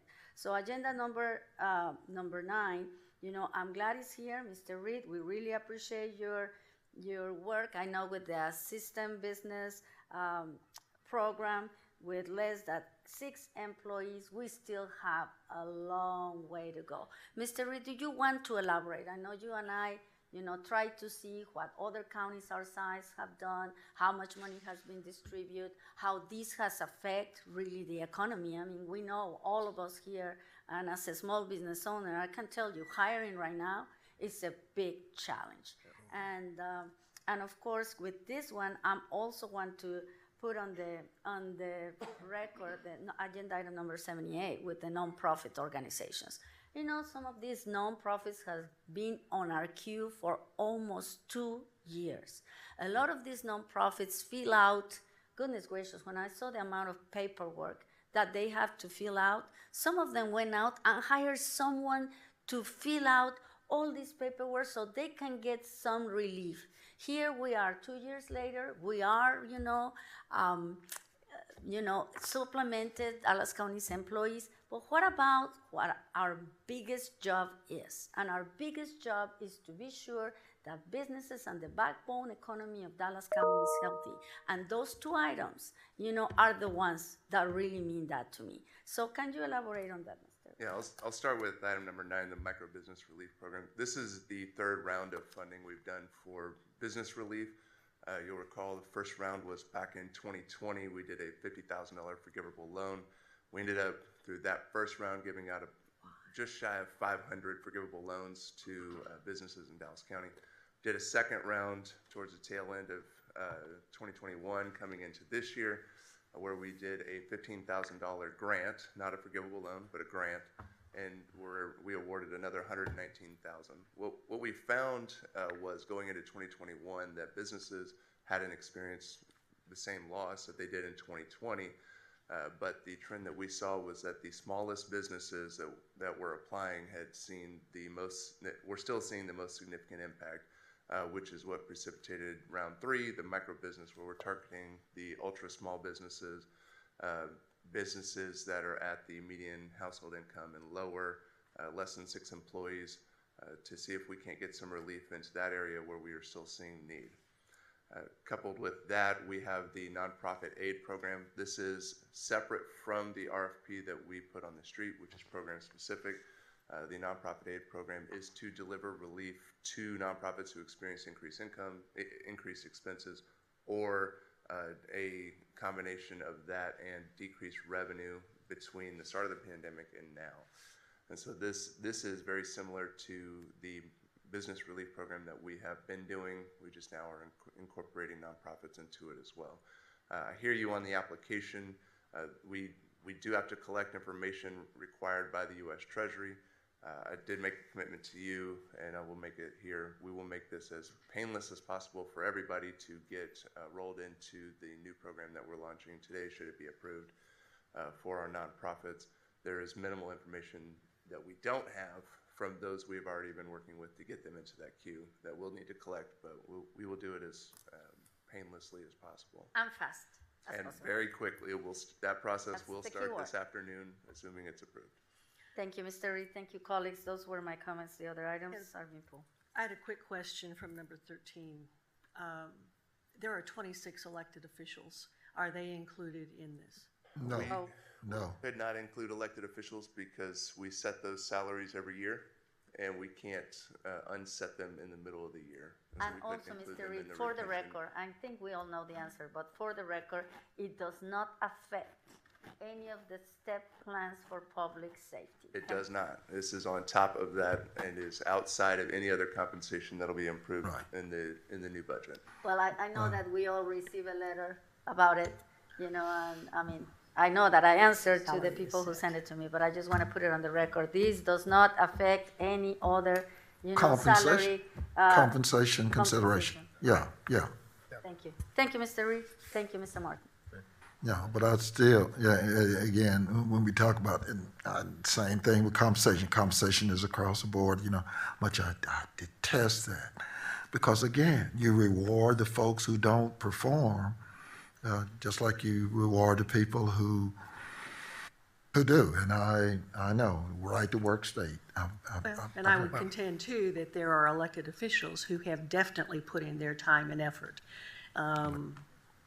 Early, I mean, from the very beginning of COVID, and sacrificed many hours also, just as a staff person, 100% And we all the did, time. but this is what's our job. I mean, from my perspective regarding, supporting 13, certainly there's a lot of credit to be given to our employees and how well they have performed during the pandemic. But in my mind, much more importantly, It is the fact that we can't hire fast enough. Tarrant County pulled the trigger on this, and we will lose people faster than you can say money, right?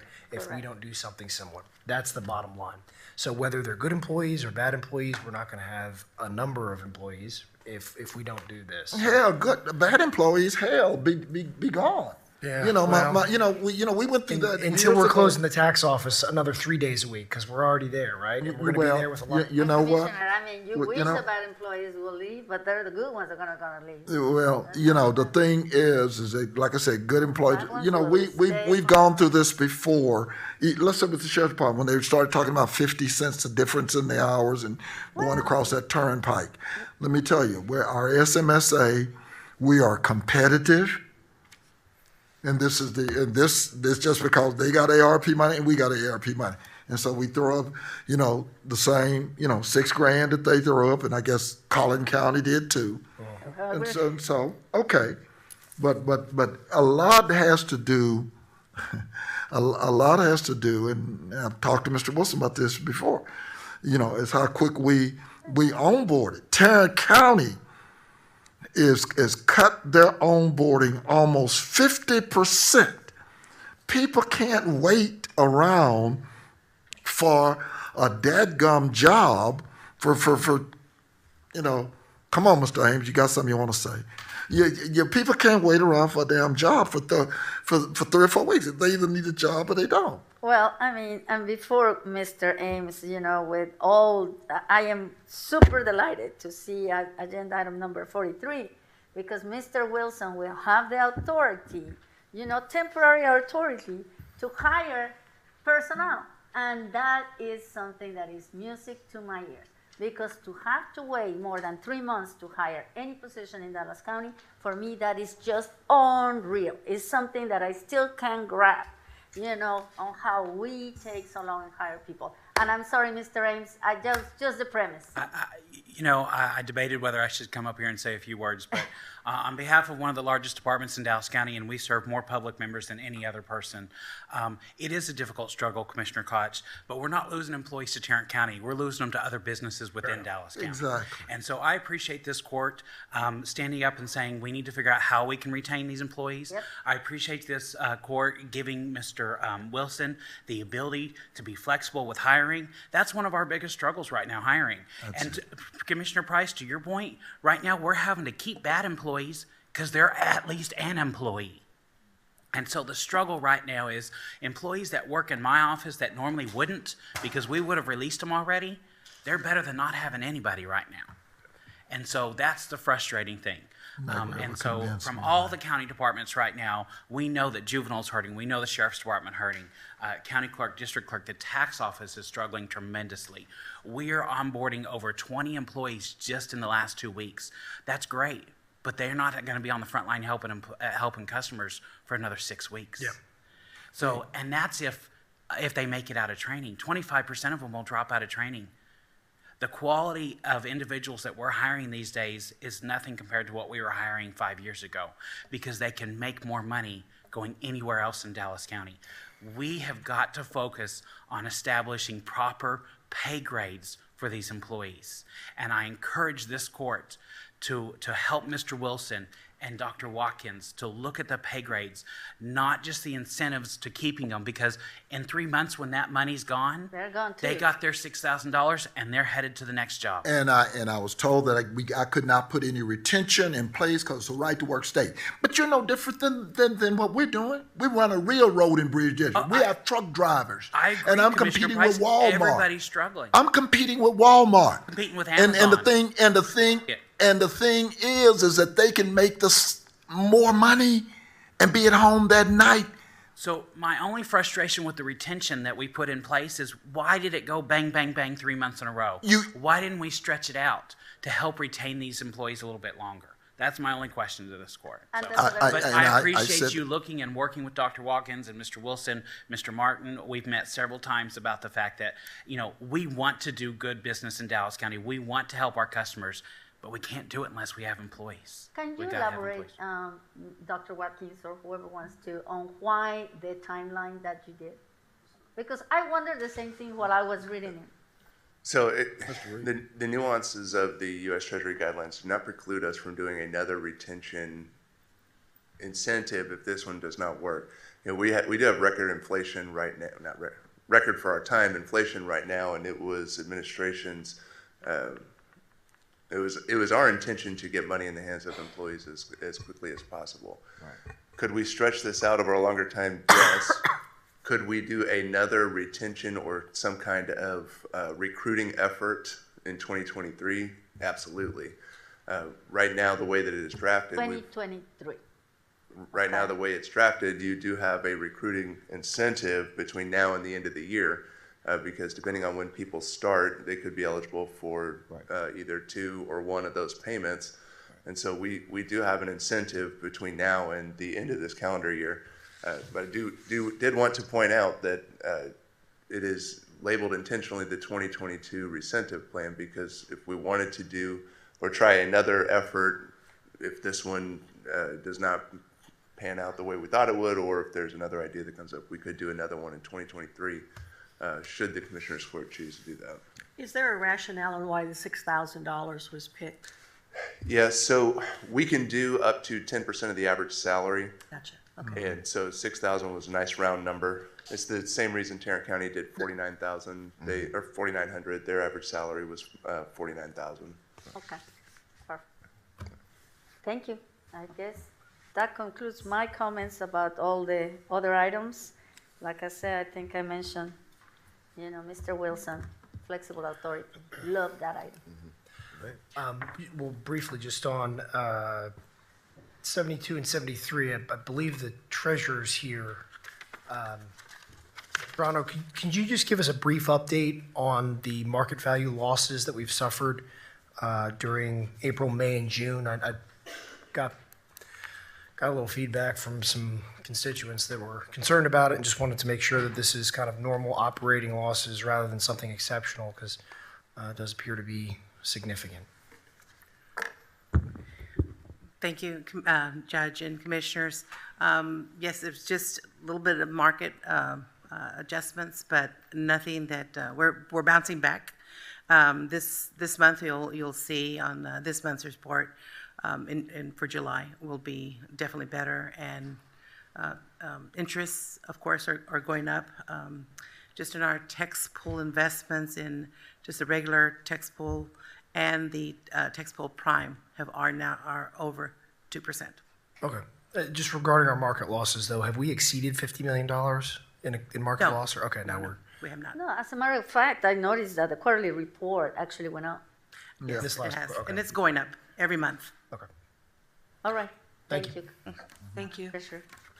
I'd like to make just one comment about going back momentarily to number 11, that in welcoming the new Parkland Hospital board appointment and recognizing that we also had Mr. Robert Martinez here. And it's just very infrequently that we would have the two people in the same space at the same time. And Ms. Gonzalez, Ms. Reina, would you please stand up? I did not see you when the recognition came out, but I want to thank you, Reina, for taking this appointment. It took me almost a year to find the person that will say, yes, I'm ready to serve, and I'm very proud of, you know, young, energetic, bright, smart. Thank you for allowing me to come.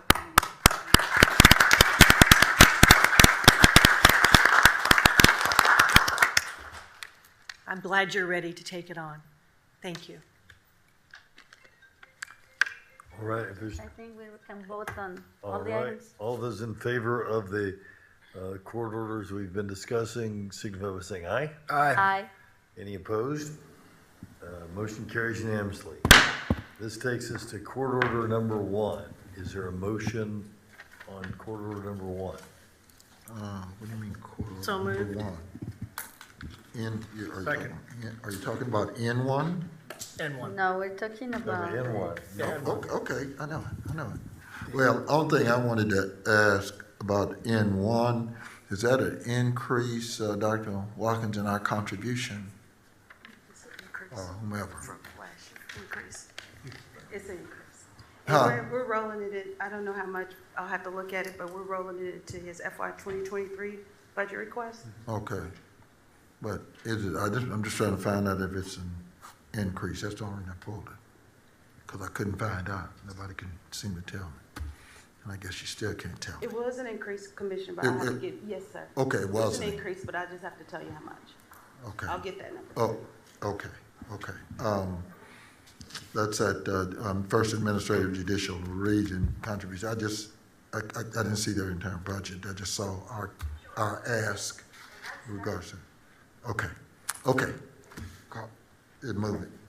Moved and seconded, yeah. All right, all those in favor, signify by saying aye. Aye. Any opposed? Motion carries unanimously. Next is number 6, monkeypox response activity funding. I had put that out there, and I guess we might as well have that discussion now. Dr. Wong is here. I did call him about this. He was here earlier, but he may have, oh, there he is. No, he's here. There it is. You know, Was it moved? no, because No? Did you move it? I don't think anybody moved it. Can somebody move number 6? So move. I see the DAs. All right. Mr. Roden, move. Is Move there- approval. Is there a second? well, only for purposes of discussion. Only, I want to make that clear. You know, and this is just a segue into this whole monkeypox thing. I think when we first talked about it, Dr. Wong, I asked you at that particular time with regards to this pox disease. You know, this is following that same old AIDS deal, you know, the green monkey stuff. But I asked you then, with regards to, is this a STI, period? It is not considered an STI. It's transmitted also by direct contact. One of the, obviously, sexual transmission is a close contact, so that's one type of. What does close contact mean? I keep hearing. It can be skin to skin. It can be even close contact with soiled linens, things like that. But at the end of the day, it's not a STI, it's not a STD. No. Okay, so you know, but then you say that the funding is about MSM. I will say we are still learning more about whether there may be the virus in semen that could transmit through sexual intercourse, but it's direct contact, so that it's not only through sex. Well, you know, I think there are a lot of, you know, mixed messages out there. Where are we on all the funding with regards to this particular disease? So right now, there's no specific funding for it. So we're having to, you know, manage the response with a lot of our existing funding streams. We have received, and I had in the presentation at the very end some slides on the situation, but you know, with respect to vaccine, it's been limited, but we have now received, I think last week, we received about 5,120 doses from the state, and we're working with the state. I thought that was already committed. Pardon? I thought that was already committed, given the 2-dose regime. Yeah, I mean, so, you know, and the situation has continued to evolve. When they first gave it to us last week, the information was that would probably have to last until end of August, maybe to mid-September. So that's like 6 weeks. Since it's a 2-course vaccine regimen, that would then only provide vaccine for 2,500 persons.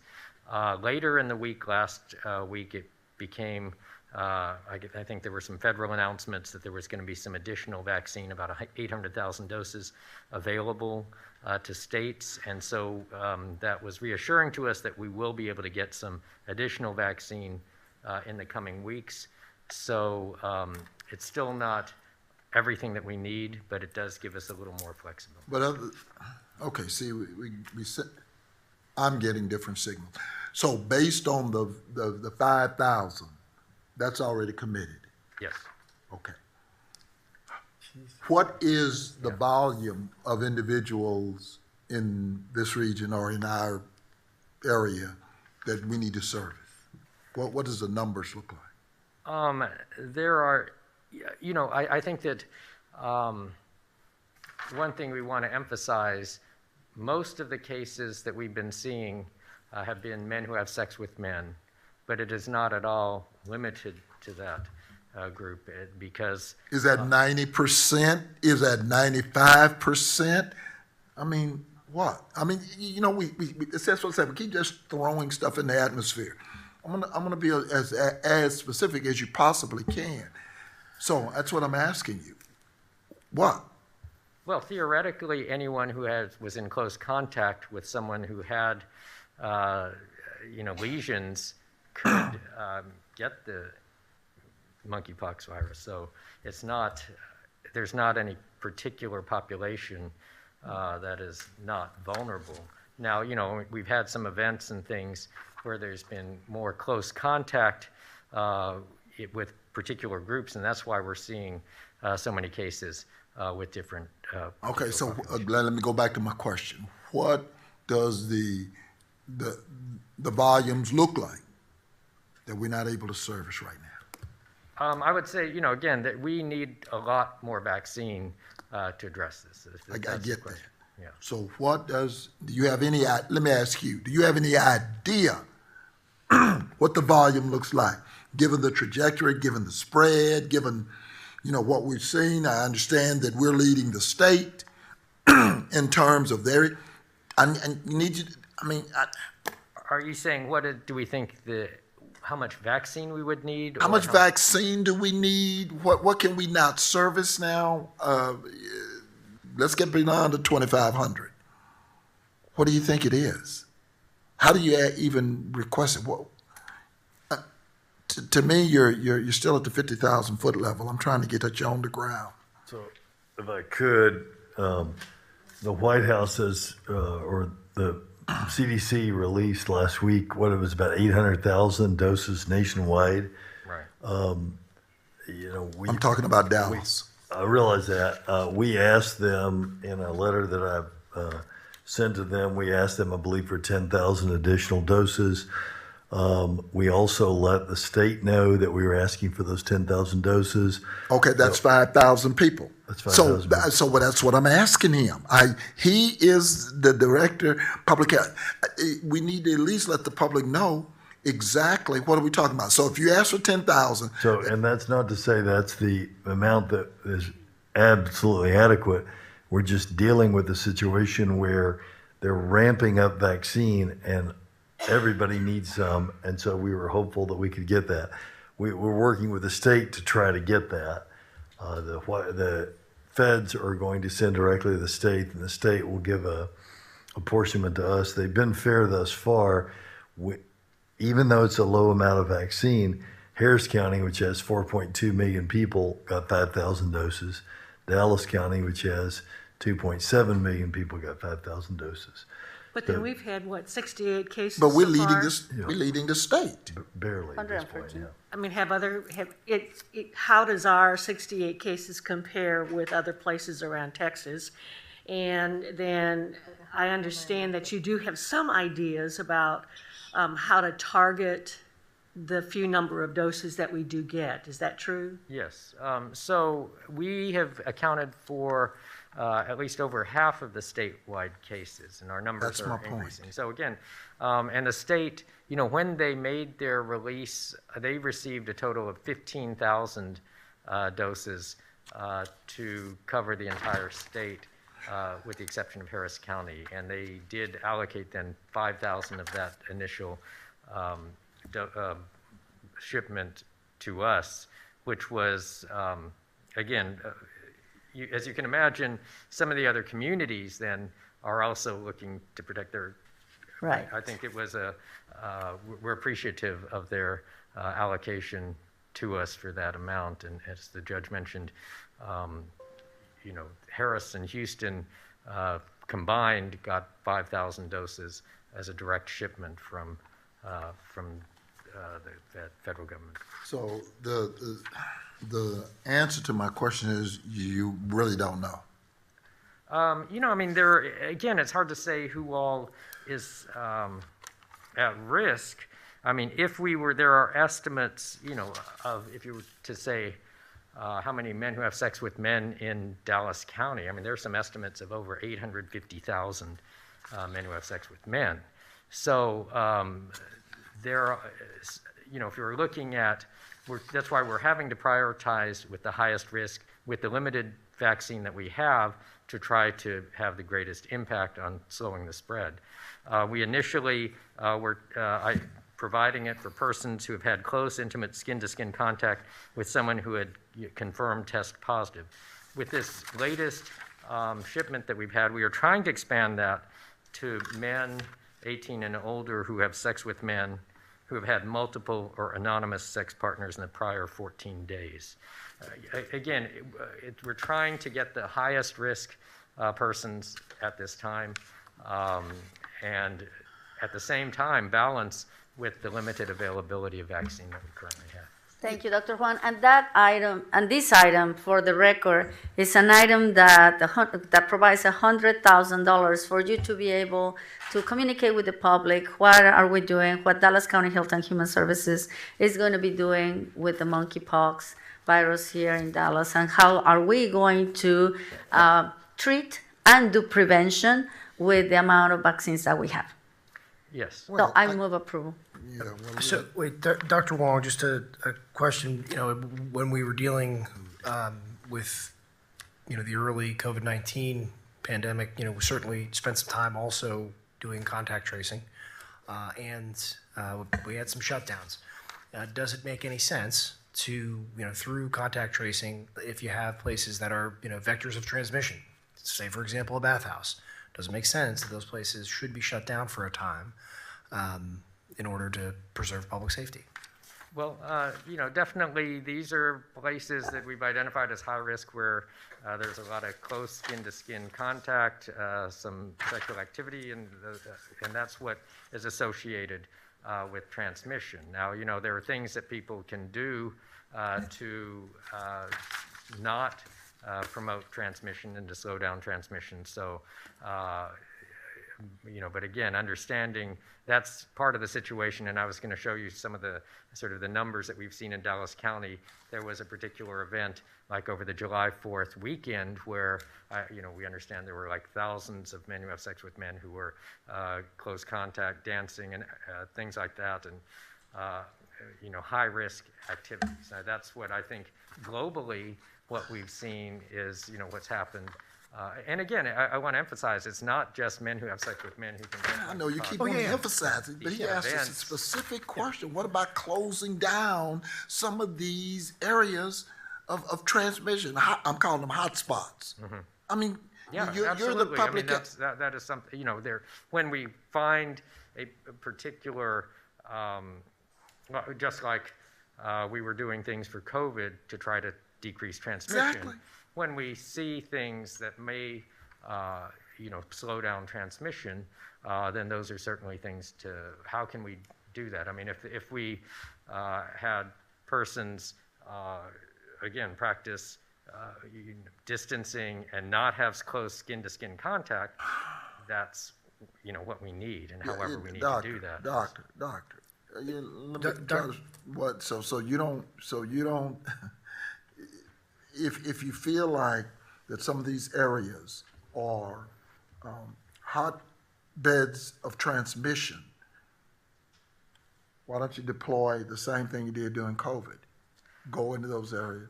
One thing, and I'm not to diminish the importance of monkeypox, fortunately, there have been very few deaths associated with monkeypox as opposed to COVID.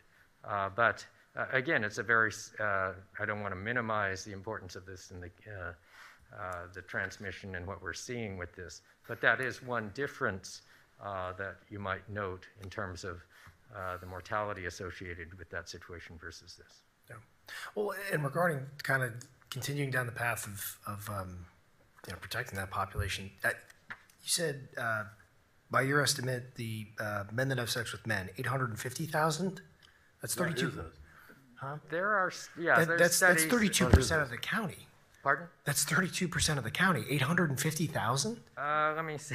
Yeah, and that's not, he didn't say that was his estimate, he said by some estimates. Okay. Oh, What- yeah, uh-huh. that just And I'll seemed- have to look at that. I have this, I say that not as to, hey, that's surprising me because, there's, a lot of gay folks. That's fine, wonderful, but I'm more, I mean, I've there's a seen lot some of, actual there's a lot of people that are at percentage- risk if that's the case, correct? I mean, Yep. we should be taking it a lot more seriously if we're talking about, a population that has been disproportionately effective, and you just gave me a number of that population that's way bigger than I thought. This becomes a bigger problem, right? yes, here, let me, and again, I was trying to pull this study up while we were talking, so I apologize if I miss. And Dr. Juan, while you're looking at that, I know that last night you announced the expansion of monkeypox vaccine eligibility on the news. Does county staff and Parkland knows that? Because I got several people calling this morning that they call our clinics and they call Parkland, and they were not aware of the change in direction, resulting in people being turned away. Can you put some light on this? I don't know exactly what you said on TV, but obviously we need to clarify that. And you don't have to do it right now. You can do it when we go through your presentation. But I would like you to explain to the public, what the change of direction meant.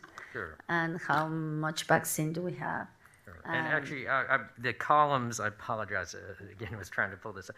I think the columns, and I'll have to re-verify on this study, but it may be, the alignment is sort of messed up, but it might be more like 64,000.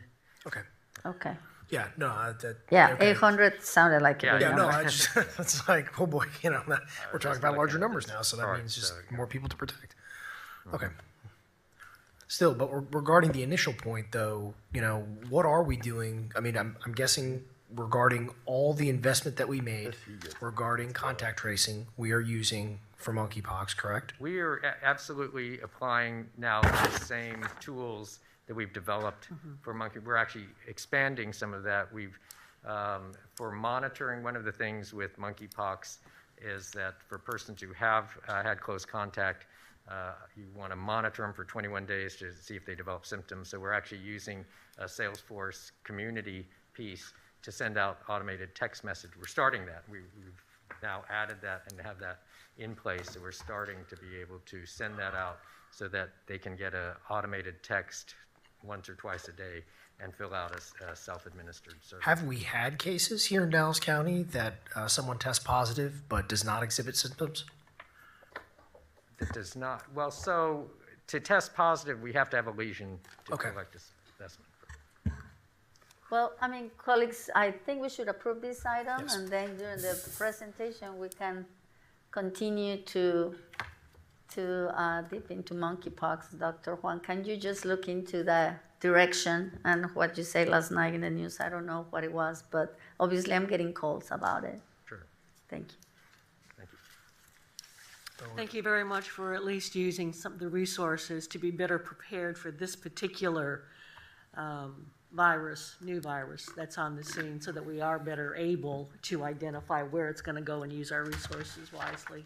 Thank you, Dr. Wong. And this item, Dr. Huang, should help you to get the message out. I know right now there's still a lot of confusion, and we need to be sure that the public understands, And how we're going to deal I with would it. just emphasize also, part of this is for our staff support and the additional overtime, and we're dealing with this, and COVID is not over. As you'll see, you've seen how we've sort of advanced back through some of the color transmission levels. And you've also heard of how difficult it has been to retain staff, and how our staff are at the epicenter of what's been going on with COVID for 2.5 years. And so it's been extremely stressful, and they've been doing incredible work to, keep up with COVID, and now with monkeypox, understand it's in that context that we're also needing the support. Again, ramping back up with monkeypox while we're still dealing with COVID is sort of what we're doing. Mr. Martin, he raises an issue in We're never gonna finish here. regards to contract nursing. A lot of the individuals, both whether it's in the health center or out in HHS, we've got a lot of contract nursing. And I am as concerned about their retention as I am, our employees, because we're utilizing them. In fact, Saturday, a lot of contract nurses out there on the ground. So what is a proviso? I just heard him say you're going to use some of this money for that kind of overtime piece.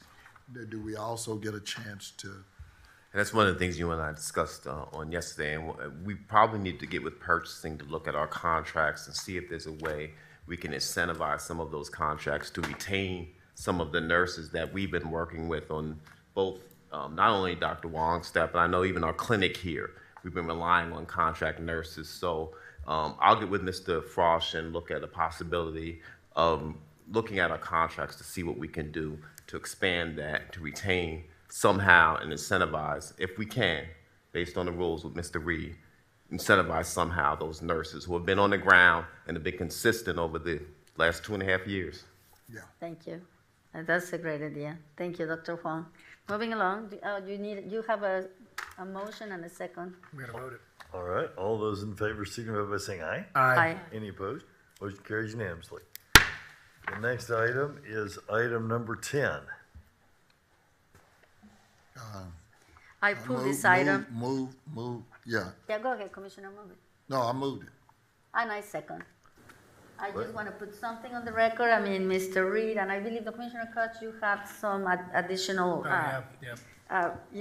chambers that you wanted to put. Yeah. This item, colleagues, for the record, for the listening audience, is a marketing campaign proposal for micro businesses outreach. I know we talk about micro businesses already.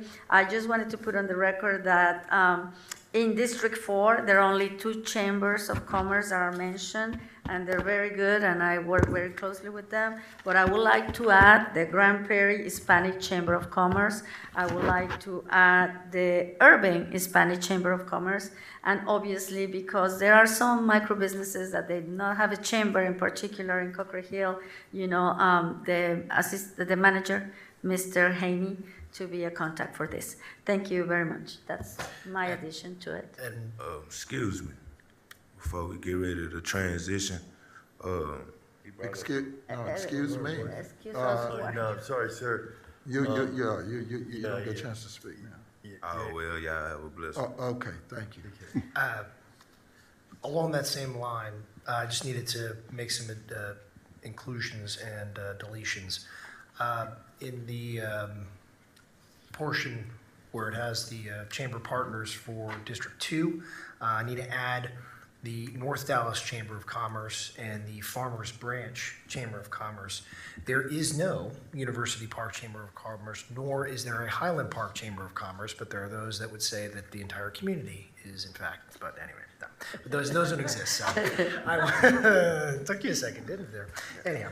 Yep, so if we can make those additions and deletions, that'd be great, thank you. Yeah, we will get those changes into the order. Now, let me ask you, Mr. Reed, I know the item is very specific about Dallas being excluded.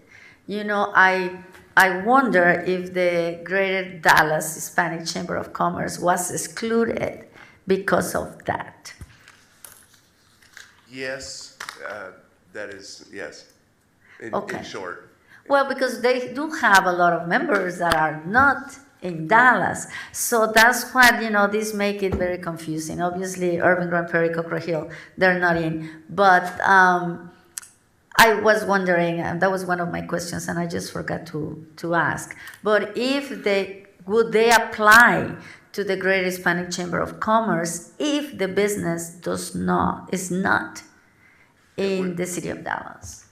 We can certainly add them to the list of organizations being worked with. We just will have to make it very clear that City of Dallas businesses are not included. Yeah. That is why the organization was excluded. And I think we might be wise, based on this discussion, to include all the chambers of commerce in the county of Dallas and make it clear, like for instance, the Dallas Regional Chamber.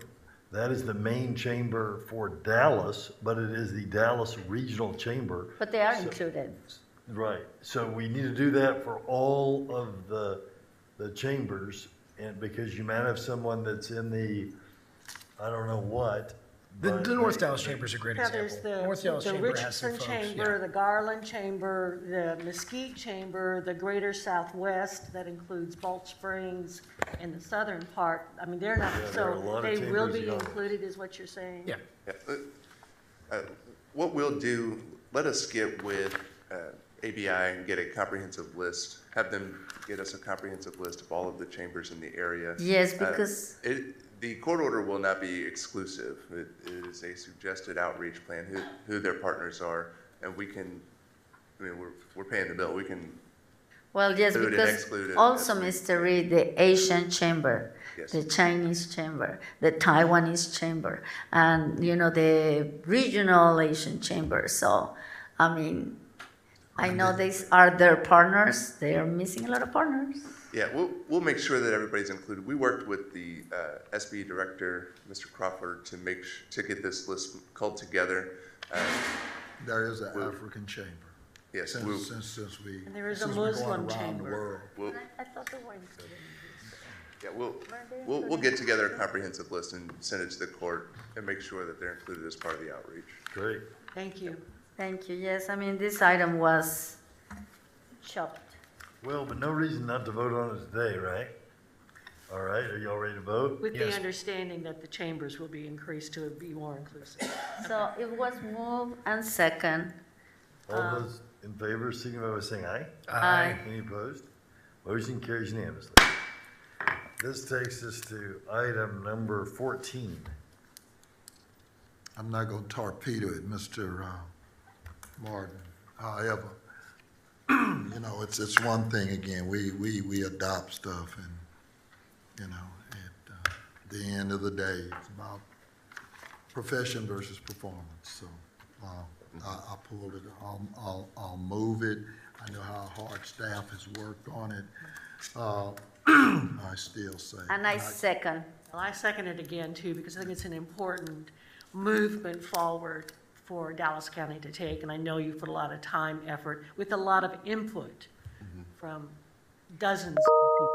I just want to know when it's gonna get to the performance level. I know OKRs and all of that, but. I am confident that the only thing that would stand in the way of the performance would be individuals, taking this to heart, because I think that the hard and thoughtful work that was done in communicating our values here is really something else. I mean, the old Mark Twain quote, right? If I had more time, I would have written a shorter letter. These are, the mission statement just is exactly on without being too wordy where people's eyes gloss over. Same thing with the values statements and the vision statement. As I expressed before, and I'd certainly like to express publicly, I'm very impressed with what was accomplished here, and now it's just a matter of getting everyone on board and making it happen. Right. And that's the next piece, is we have to internalize it now. Yeah. It has to become the way of doing business with Dallas County. And that is always going to be the challenge. Right. Giving a bad message, goodness gracious, runs like fire. Right. But give something positive, something that inspires, something that makes you part of a team that is moving forward and is proud to be part of the team. Right. Takes a special person. That's right. And I've been very impressed, like I say many times about this, how things have changed in the last just 5 years. And the fact that, ethical production, customer service, and inclusive and diverse, that blew my mind. I never thought those were going to be the priorities that our employees tell us, from the bottom up, and that is refreshing. Yeah, it's really important. May I ask a kind of a technical question? This applies to 100% of Dallas County employees? 100%. So that's you and me, Elected too. officials as well as. That's you and me, okay. That's right. Oh, yes, I mean, everybody We're has all to. Dallas County. It's one of the things you Everybody guys- has to be in the even- team. Yeah, sometimes we're not. Okay, You have a motion and a second, Judge. Yeah, and I want to add my voice saying, great job, Mr. Martin and everyone who worked on this. All those in favor signify by saying aye. Aye. Any opposed? Motion carries unanimously. This takes us to number 44. 44. Yeah. And I'm definitely going to move 44, and I've said that in the other retention part. And I proudly second. The Sheriff's Department's retention and traction is. It's about time. I mean, that is my quote here, we've been talking about the Sheriff Department for more than 2 years on how hard it is to retain, how hard it is to, keep the conditions in the county jail, that we can keep doing the same thing and going nowhere. I think that this, and I want to thank Dr. Watkins and Mr. Wilson and administration for, listening that we have to do something better. I mean, the parking, those are ideas that, I know that we have discussed on how could they impact, the whole organization. But let's face it, these are employees that are working at nighttime.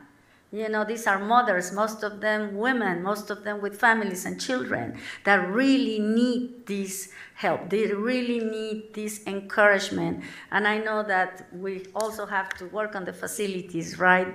And I see my colleagues here from the Sheriff Department, but I am very happy that Mr. Wilson, Dr. Watkins and you have worked on this. I believe we still can do a lot more changes to incentivize, to retain, and more importantly, to diversify the Sheriff Department workforce. So I gladly second, and I know that every single category has different phases.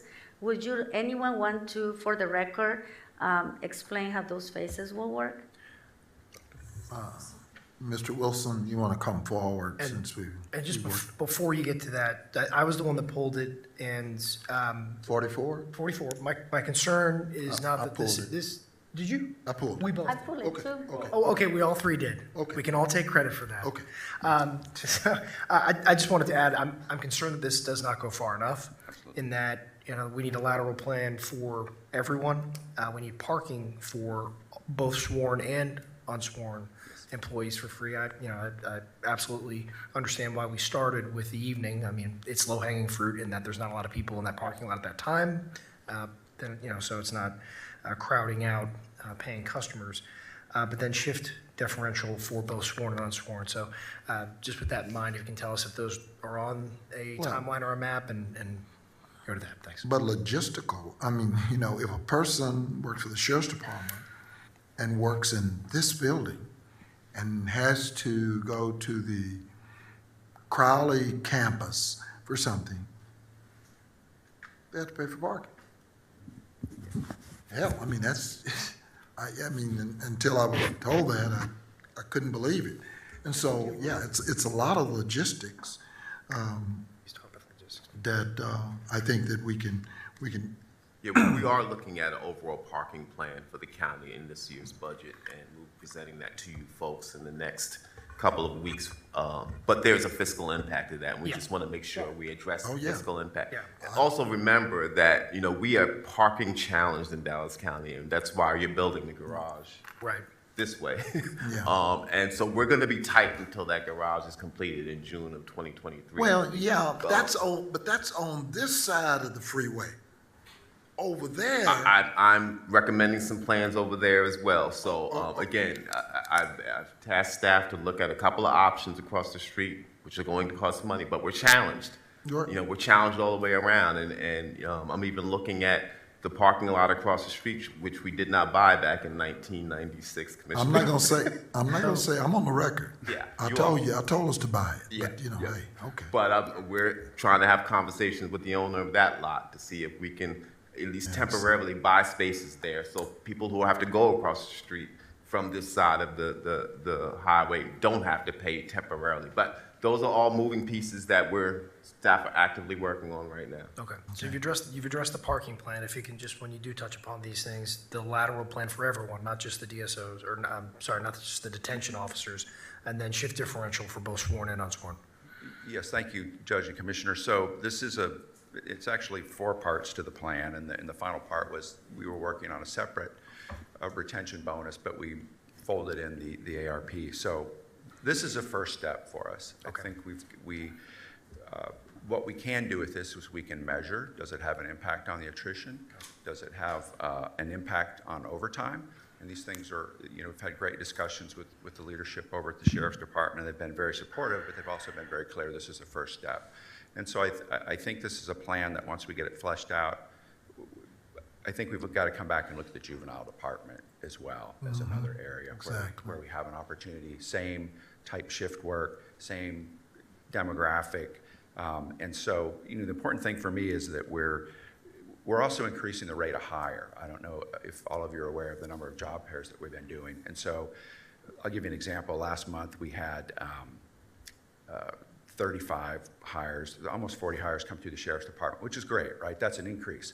But right now we're probably, at the rate of attrition, going to be losing 500 Sheriff's Department employees a year. So I'm not keeping pace at this point with this accelerated rate. So more frequency in that. It's just, not only does this create stress on different departments, it creates stress on the entire organization. I'm certainly not designed to hire 1,000 employees a year at this point. Therefore, hey, we need to do something different. Thank you very much. Going back to the original briefing about providing some latitude for the HR director to make some process changes. And so the first component, but you can only do as much as, well, I mean, Sheriff's Department is different, sworn and unsworn. I mean, you TCLO.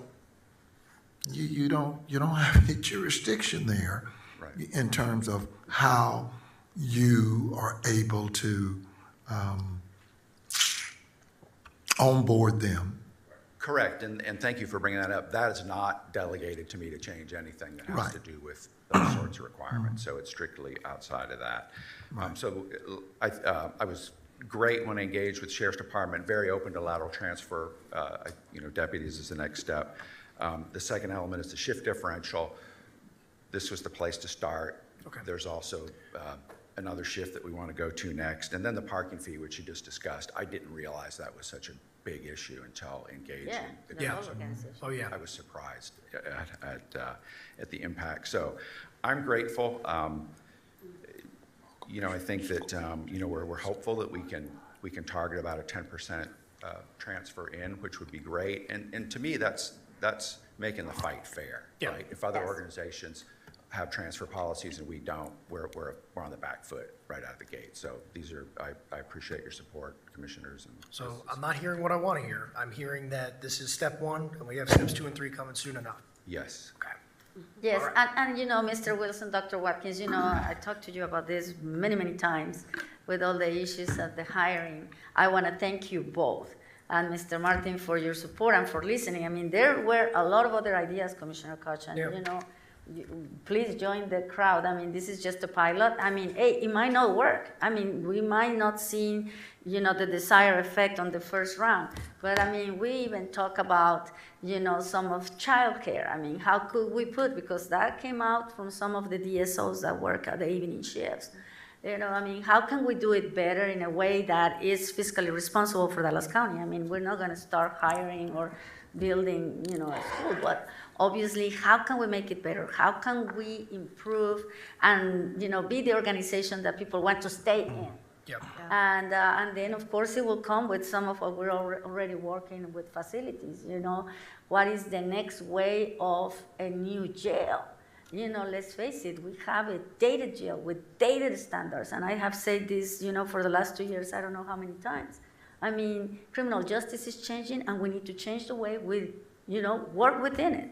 And that comes with employees, that comes with the inmates, that comes at every single level of the county organization when it comes to public safety. So, with the jail staff being 2/3 of Dallas County staff, But and that those being essential and those being, for the most part, unable to work from home. Right. We most certainly have to do whatever we can do in whatever avenue it is to address that, because it is so incredibly competitive with every other law enforcement agency, and what's already been noted with the private sector too.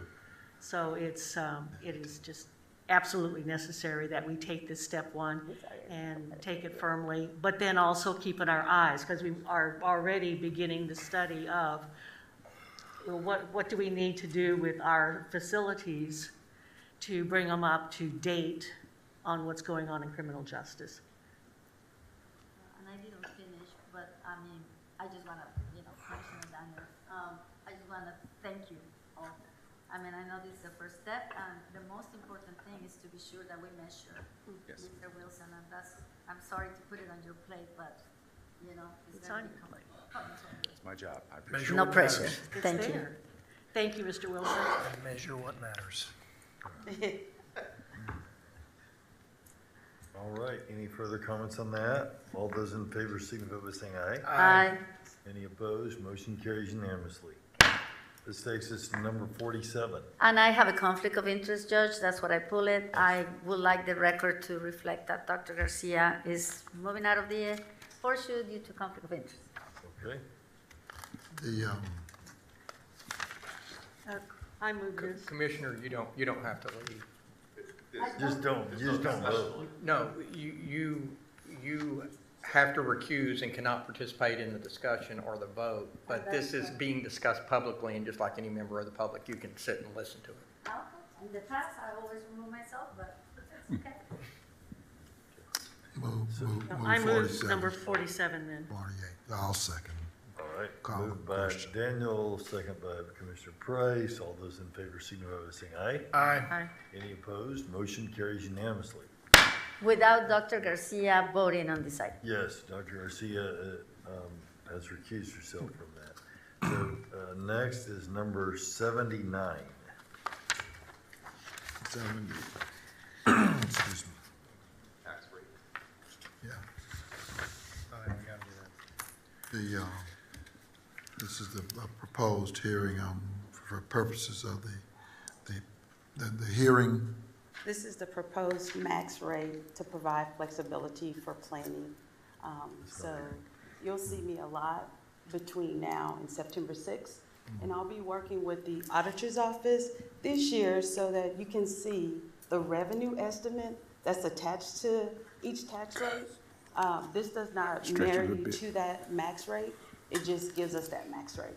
It actually shows how conservative we are, how we've done a great job as far as the increments, because we are eligible to use the 3-year increment as part of our voter. And because we're discussing it, I'm moving it. And I second. And I'd like to say I'm only voting for this because these orders are just the computation of what that max rate is. Correct. Yes, sir. I'm not going to be voting for the max rate. I think two things for us to keep in mind as we think about our tax rate for next year. That we are in an unprecedented time of people building and both building new structures and building onto old structures. That is going to add more property at higher rates to our tax rolls. And then you're seeing a big increase in the value of properties as well. So that's a factor. And then on the other side, you got, and we just talked about it with our employees, and it's particularly acute with houses below $400,000. You've got houses that are almost doubling in value, and homeowners and renters who are stuck trying to figure out how to make ends meet in that situation while meat, eggs, and everything else, gasoline goes up. Although gas has gone down a little bit, it's a lot higher than it was, 6 to 8 months ago. But this, just a point of clarification, supporting this is just what the state has mandated, that we have to publicize a top rate, and this has nothing to do with what our actual tax rate will be at a final vote. Yes, this is not adopting a rate. This Right. is just the max rate that we're putting in place for planning purposes for our FY23 budget. When you say for planning purposes, are you coming up with a plan to use the max rate? I'm not sure yet until, once we pass this, the auditor's office is gonna give me revenue estimates for each one of these. He's gonna create scenarios to give the certified, he's not going to certify it, just the estimate, so that you will at least have the information based on what rate will end up with a certain amount of estimated revenue for the FY23 budget year. And this is something that we do every year. This is a little different. Usually it's, we kind of plan and then we do the max rate, and then I'm kind of doing an estimate based on his first, so I've already got a first estimate. The first estimate, well, it wasn't good, based on where we are now. The second estimate would be August 5th. He'll provide it for me, and then in that estimate, he'll give me the different scenarios so that I can share that with you based on these different rates. Okay, those estimates, though, are based more on facts of our budget, right? This is just based on, it's a calculation. It's just setting parameters. Right. That's all it is. This is the max we could possibly go. But this is like by statute, it's a 3.5% deal, right? Cap, right. But what'll happen is they give budget the opportunity to run different scenarios of what if. Right. But this is by statute that was passed, what, 2 sessions ago? Talking about the cap? Yeah, and this is, that's how this is calculated. Yes, this is all linked to that, yes. Right. So she'll build her budget based on where we currently are, and then based on what the recommendations are coming in from the budget committee hearings we've had, and then, of course, any other recommendations from the court, structure increase, whatever. And then we'll present that to you, and whether or not we need the max tax rate or the current tax rate or no new revenue, all those different scenarios she'll build. But we're following the But law. we need, but we need this at least proved, so you guys are aware this is the max we can go. We're not gonna, of course, based on We follow your the law. recommendation, where we're gonna go, we're probably more max rate. So you said that first estimate wasn't very good. Would that be in the presentation that you're doing a little later today? Well, I'll have an updated rate for the August 5th. So that was the preliminary based on the preliminary assessments. And so we now have a certified roll. So the second one will include those numbers. Yeah, and that's not done yet. And that's not complete. Right. But the first one, what's your shortfall? 6 million. That's 6 mil. 6 million? Yes, sir. 6.0 million, just. Yes, sir. Okay, great. Okay, what And else? that, yeah, that's a shortfall of 6 million at the no new revenue rate. Yes, it Right. was calculated on the no new revenue rate. Right. Based on the preliminary that was out in May. Right. And I'm seeing things, I can't think of what it is now, but I saw something on today's, oh, I know what it was. It was, we had moved $3.5 million from the sheriff's reserves, emergency reserves, to pay for the skyrocketing food bills at the jail. That would be an example, and I voted for it, and I'm not, totally not against that. I think that's very important. And But have no that- but- choice. But that's an opportunity to use ARPA money as No, well. sir. We submitted it to ARPA and it No, was not they- eligible no, for the final. No, right, no, that's not true, yeah. But- No, But could not. throughout the entirety of the budget, if we were Well, no, it couldn't. potentially to still have that $6 million gap while approving the no new revenue rate, there should be opportunities elsewhere to use ARPA funds to basically bridge that gap and keep the no new revenue rate. Well, and some of the, He said a better Yeah. idea, that's what I'm, We're, that's my point. as many opportunities as possible, we're pushing them to ARPA. Okay. American Rescue Plan. yeah. That's But the sheriff thing is coming out of general. Yeah, that's coming out of general revenue. fund. I mean, when you got a can of beans and gone up 300%, Right. hell, I mean, it ain't like they got no control of that. And so, Papa's up too. yeah, so that's, $3.5 million. Right. It is what it is. Mm-hmm. Not sure. This has been moved and seconded already? Yes. Yes, it has. All right, any further questions? All those in favor signify by saying aye. Aye. Any opposed? Any abstentions? Motion carries unanimously. Next thing is the same thing for Parkland, I think, 80. So move. Second. Any discussion? Hearing none, all those in favor signify by saying aye. Aye. Any abstentions? Any opposed? Motion carries unanimously. All right, let's see. We're in trying to get me away from y'all, upstairs, still in the meeting. We're now gonna take a short recess to prepare for our closed session. Any item discussed in the closed session will if there's any action that's a result of the closed session, will take place in a subsequent open session. All the matters on the closed session are authorized by Chapter 551 of the Government Code as previously posted. And we'll begin that. Okay, we're gonna do a different one. Great. You're getting ready for our closed session right now? Yes, sir. Where they going here?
Sounds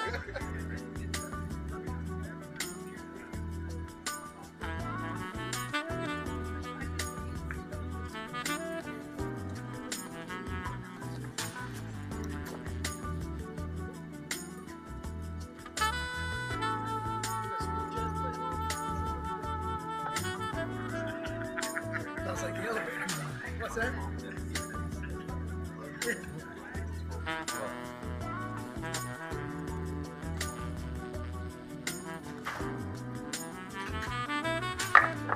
That shot's definitely not today.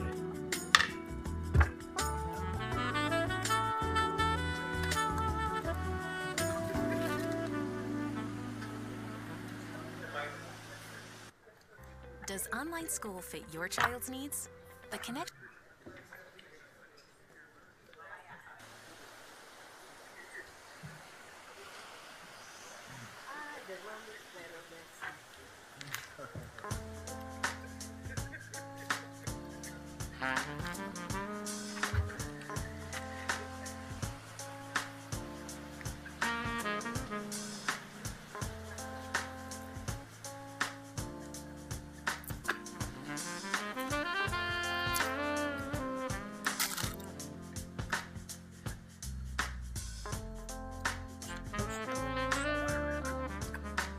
Actually, 3/4 German and 1/4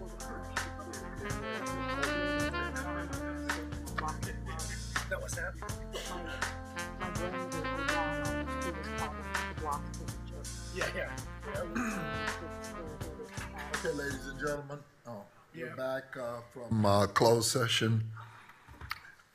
No decisions having been made, only discussing those matters that were appropriate and posted for that agenda. Let's move to PFM.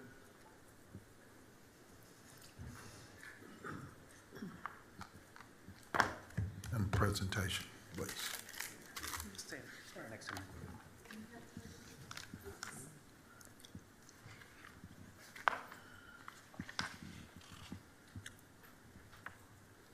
Okay. Are they gonna pull up the presentation?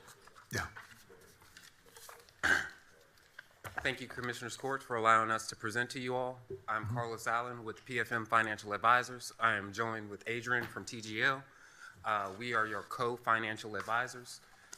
We are working with the county on the proposed certificates of obligation. In our presentation today, we will go over a brief market update. If you can go to slide 2. Is there any way to get the presentation? Okay. Yeah, it should appear on our deal. It's on ours. Yeah. Can you see it, guys? He's changing, Aaron's changing. So it'll be, Yeah. take up the whole screen.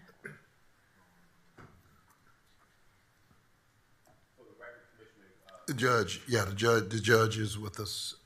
Well, we basically isolated him. In a clear, very technological, high-tech picture. Yeah. For the record. Yeah. Thank you. We'll be going over a brief market update where the market has moved over the last year. Adrian will present a preliminary financing plan for the proposed certificates of obligation. We will run through the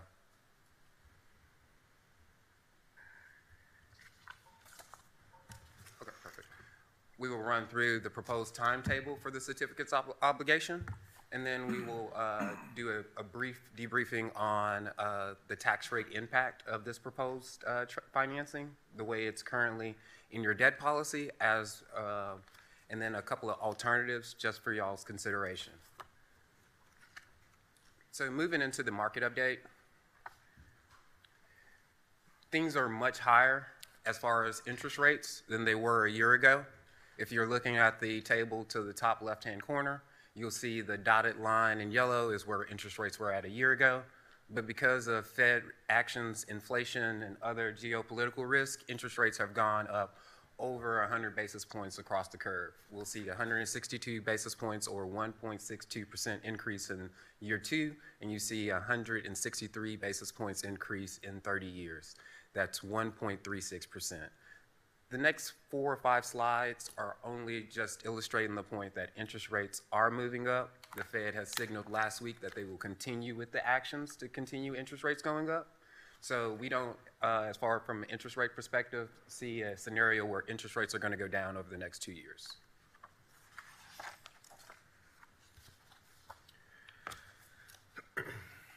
This is just more of a depiction of how much interest rates have moved and how fast they have moved. You'll see that the 10-year Treasury dramatically climbed from in between the months of February till May.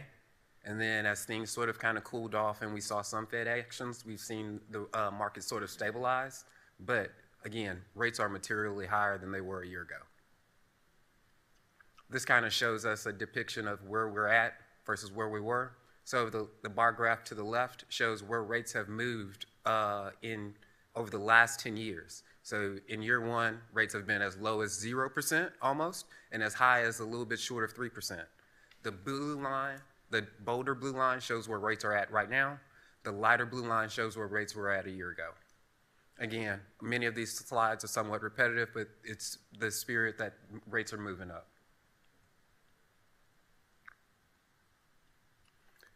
Even though rates are moving up, supply has gone down. Supply going down is a good thing for Dallas County. So when you do go into the market to sell debt, there won't be as much supply. So that creates more competition for your bonds, which should aid in a quicker sale. With that, I'm going to turn it over to Adrian to go over the preliminary financing plan. Good afternoon. Again, my name is Adrian Galvan with TGL Financial. Thank you for this time. We're on page 12, overview of the county's outstanding debt. The county has 2 outstanding bond issues, a CO issue 2016 and a refunding series 2013. Totals of $116.6 million of debt principal on the books.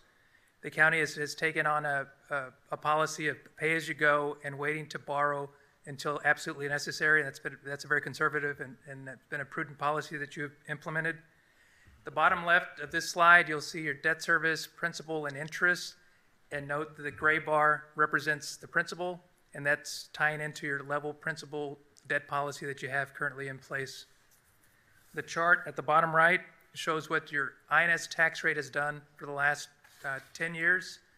And if you'll see there in 12, it starts at about a 1.38 cent tax rate, goes to about 1.5, goes to about 2 pennies in 14, and again in 17, and then you'll see the dramatic drop there.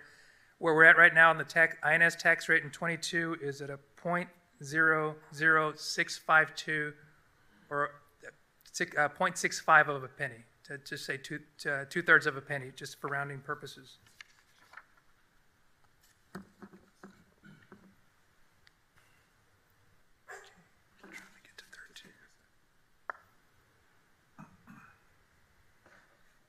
Okay, so now what we have here on page 13, preliminary figures for the proposed financing.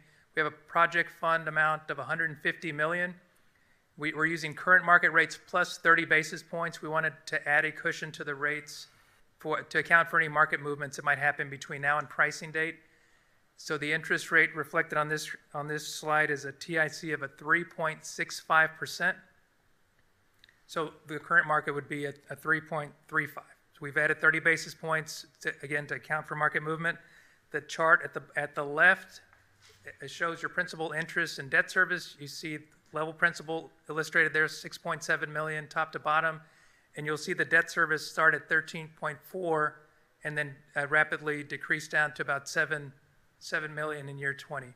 And that's illustrated in a graph form on the right, where you see the blue bars as level principal and the debt service being paid down over the 20-year period. Slide 14. So we've structured the chart on the left.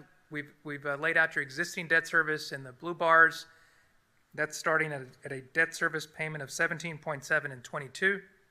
And then the yellow bars, the gold bars, are illustrating the Series 2020 being layered on top of your existing debt profile. So you'll go from 17.7 this year to about 30.6 million in annual debt service next year, and then you'll see that rapid drop off. In 32, your existing debt pre-2020 deal, 22 deal comes off the books, so you'll see that step down in that period. Tax rates illustrated on the right side. Like I mentioned earlier, you're at a 0.00652, or we'll call it 2/3 of a penny. It'll increase where you see the red dotted graph there. It'll increase to 0.0094, just shy of 1 penny, and then it'll drop the way it's shown there on the graph. So it's going to go up about 1/3 of a 0.29, or about 1/3 of a penny. So you go from 2/3 of a penny to just shy of a full penny is the marginal impact of this financing. What is I plus S, or Y, I and S? Good question. INS, that's a tax rate that's set aside to pay for debt service. So you have two. You will see the total tax rate, but there's an INS component that's for debt service. What does that mean? What is INS? Interest in sinking fund. Thank So you. it's to pay your debt Thank service. you. M&Os Appreciate for the operations. Good question. Slide. So I've got the chart here showing Texas County peer comparables. These are other counties in Texas. We wanted to show you where Dallas County lays out with respect to total tax rate.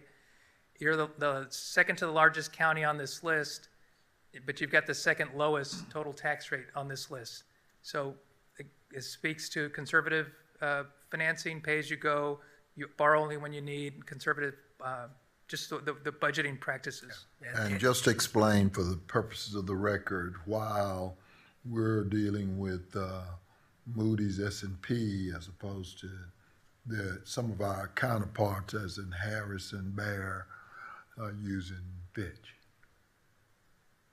Why is that? Do you want the answer? Yes. Why? Can you put for the record the difference between Fitch and Moody's? So there are 4 different rating agencies. Mm-hmm. We only have 3 of them listed because one of them, Crowley, is not the most recognizable. The most predominantly used rating agencies are Moody's and S&P. Mm-hmm. About 20 years ago, Fitch came on board. A lot of the other counties, your Travis County, your Harris County, and Bear County, they're in the market 2 or 3 times a year. So market liquidity is more important to them than Dallas County, who's probably in the market every 5 or 6 years.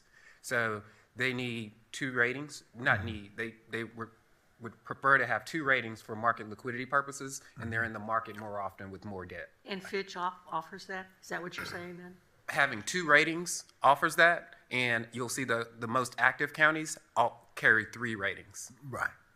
No, I just wanted it for the record. Sure. The last thing I wanted to mention on this slide 15, you're the second to the lowest.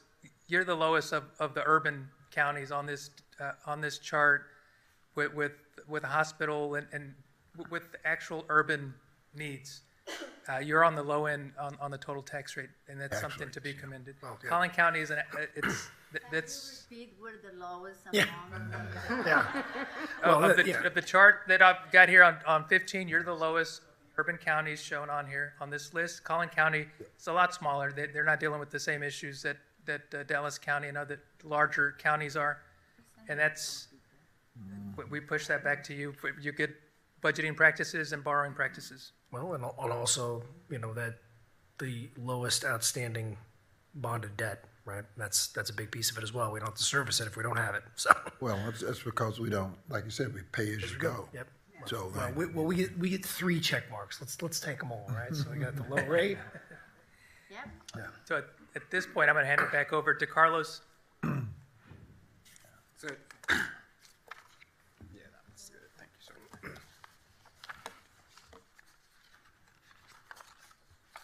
So in your packets, we have 2 timetables. This is the summary of the timetable, the one that I'll make as part of the record. There's a detail on the following slide. Last month at the the June 21st Commissioners Court meeting, y'all approved the notice of intent that allowed us to publish and tell the Dallas County residents that y'all were planning on issuing $150 million of certificates of obligation. When we come back to court in 2 weeks on August 16th, y'all will authorize us to actually issue that debt, and then that'll allow us to actually negotiate the final pricings and the final structure. From the time that we actually do the pricing, we'll look to close about 2 weeks from that. So our schedule has us closing on 8/31. So in the next 30 days, we're going to be moving really fast to deliver funds to you all. Following slide is just a detail of all of the steps that we need to complete between now and closing. Go one more. Thank you, sir. Highlighted in your on the slide is the financing team. Dallas County prides itself on diversity and inclusion, and everybody, from the most part, where there is an applicable hub, we do have them. I'm assisted by TGL. Bracewell is assisted by Kosher. If you're a part of the financing team, do you mind standing? Sorry to put y'all on the spot. But you have a very diverse group representing the county. Thank y'all. I did see.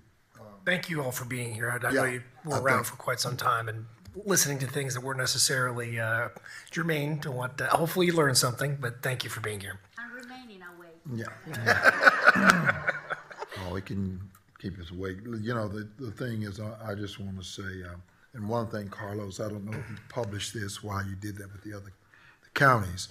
One of the things we always say around here is the reason we dealt with the pay-as-you-go system because we have the least debt service per capita of those individuals. And I don't think most citizens don't understand that, but it accrues to the benefit of us as we go into the marketplace and go forward. I know our budget director is going to be dealing with it, but I just want to say I appreciate the EEO1s.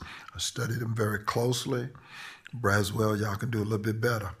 You know, y'all ain't too bit better than that other company I was talking about. But I'll deal with the rest of them. But I appreciate all the EEO1s, and it makes all the difference in the world.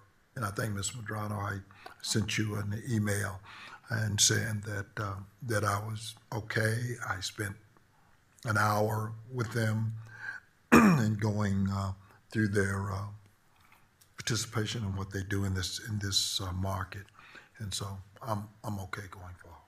Thank you. Thank you. And of course, you know, we have the best team, Dr. Watkins, her team, Mr. Bazan, and everybody else that knows where we want to stay, right, Mr. Martin, and that we want to continue to stay in budget and keep all these standings. Yeah, and the syndicate is apropos and great. Is it possible, I know you don't have a slide on this, just to talk a little bit about what this potentially would look like if we were trying to do something like this regarding pay-as-you-go? I mean, so, you know, our total budget with, you know, the federal piece is $1.5 billion, you know, just the quick back of the napkin, right? The 150 is going to be 10% of that budget. So impossible to, you know, pull that out of 1 year, right? But when it comes to our actual tax collected, it's more like $900 million.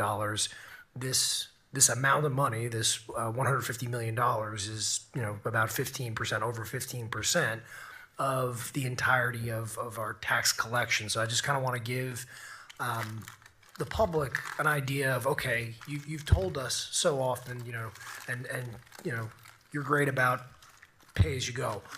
Why are we doing this now, or why does this make financial sense in that regard? So I'm going to make sure I understand your question and rephrase it and discuss my fact pattern, and then for the numbers, Adrian's going to follow up. So your initial question was, what would be the difference of the impact of this $150 million versus pay-as-you-go? Yeah. Pay-as-you-go only allows you to pay for what you have money for in that given year. Right. And in this current market environment where we're seeing rising rate inflation, a project that costs you $150 this year may be $200 million next year. Yeah. So if you only paid down $15 million in increments, you would actually be throwing out bad money with good money. Right. So pay-as-you-go is very conservative, but when you have large-scale projects facing inflation, you're actually digging yourself in a deeper hole. So just a certain piece of insurance, basically paying for it now, is going to offset the interest that you're paying. It'll offset the increase in interest rates. It'll offset, you already locked in your construction prices, so you won't have to worry about construction inflation. And then when you're repairing older facilities, you reduce your maintenance costs of operating those facilities. So in some regards, you can't just look at it as a dollar for dollar. Right. I just wanted to say thank you too, because it was a very relatively short time frame that in reviewing the recent past, anticipating what was going to happen in the near future, that the group of you got together and said, these are better things to do for Dallas County. And I really appreciate the advices that you gave. So it's been, what, a month ago? And being able to, or 5-6 weeks, in moving on it, in anticipation of being able to put Dallas County in a better position, knowing that, yes, we are going to be needing the money in the very short future for the number of projects that are already already on the books. Yeah.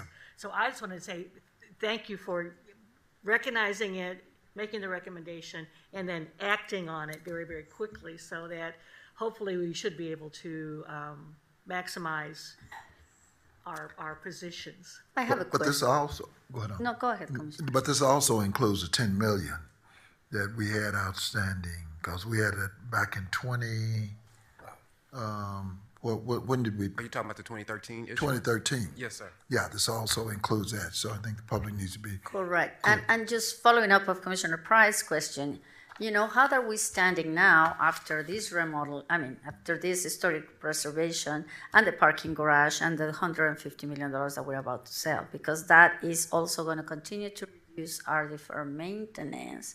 But at the same time, I'm interested in seeing where does that move the antenna for the county to be debt-free?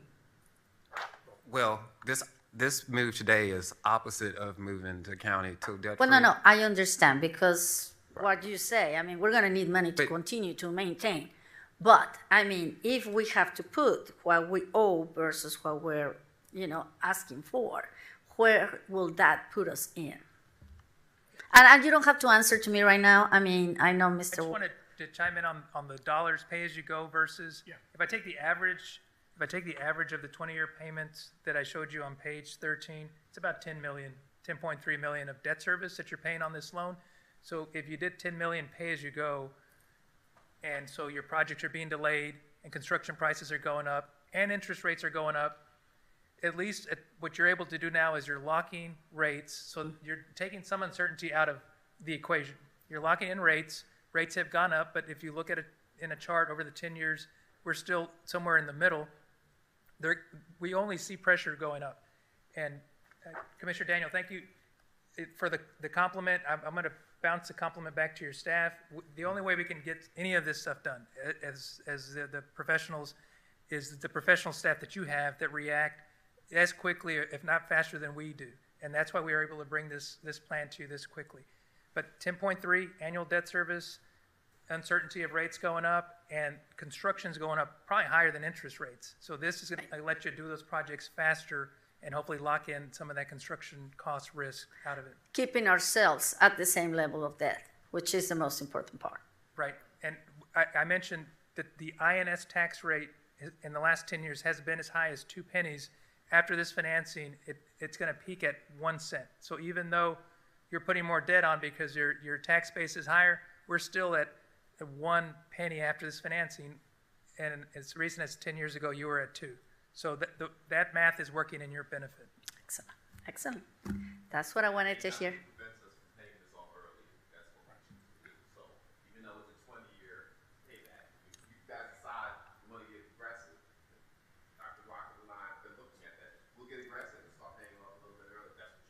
Well, and I don't think right now is the time, but definitely it's in our bucket. So you have the 2 existing bond issues have they usually have a 10-year call feature.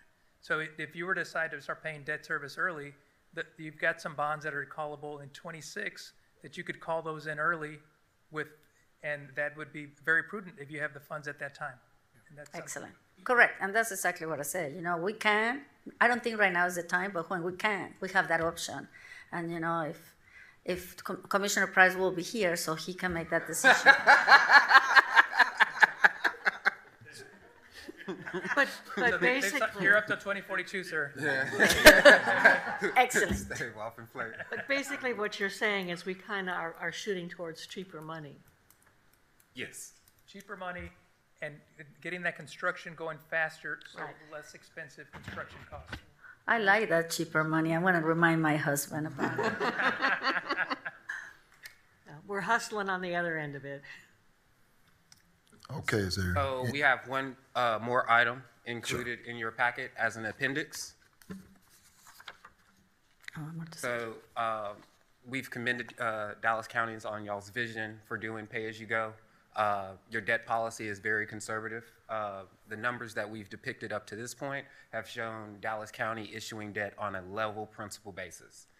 We've showed you that, or illustrated previously, that level principal payments may cause a slight spike in that very first year of issuance because you're layering on higher debt in the first few years while you already have debt.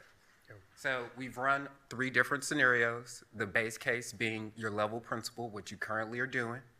And then we've run 2 other scenarios. One would be level debt service. Level debt service is kind of similar to how we pay our home mortgage. We pay the exact same payment every month for 30 years. Dallas County's debt policy goes out for 20 years, so in level principal, we would be talking about paying the same amount every year for 20 years. Then we also ran a deferred debt service solution, which we are kind of solving the debt service around your existing debt.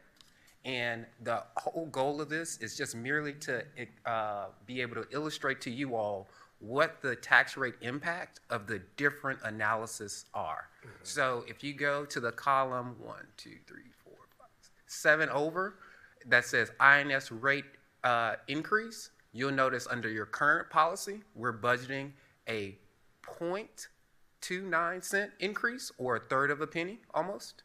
You'll notice that under level debt service, it's pretty much the same. It's 0.21 cents, so about a quarter of a penny. And if we basically smooth this debt service and wrap it around, that's a fraction of a penny. That's 1/10 of a penny at a 0.08. So if Dallas County's goal of Commissioner's Court was to mitigate the tax rate impact, we could suspend the debt policy and solve it if that was the goal. We may have enough growth that we don't have to consider that, or it may be something that's on the table for future years down the road. We just want to bring this up to you because we noticed that in the June's meeting that the tax rate impact was important to you all. We're not making a recommendation for y'all to change y'all's policy. No, thank We're you. just- That is very helpful. That is very helpful. Don't allow us to go over our head. And that concludes our presentation. Great job, guys. Thank you. You'll be sharing this with us? Yeah. Thank you. Is there any other question for you? We're 17th, the price. Ms. Mandrano, anything? No, I think,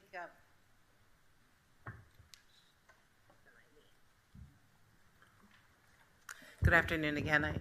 It has been a pleasure to work with PFM and the entire group that's here today. I think that we're ready to do this. Commissioner Koch, just as we are not using the funds, as we need them, we pay down, Daisy Dwan, our investment manager, will be investing that money as well. So I think we're in good shape. Thank you. Okay. Thank you. Thank you all. Okay. Thank you. Thank you. Thanks for taking the time.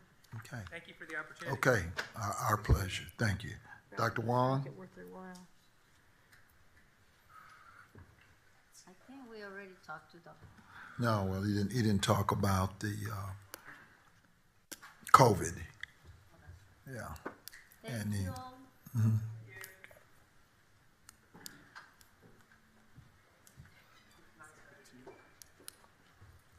That shouldn't take him long. Oh, yeah. They're very-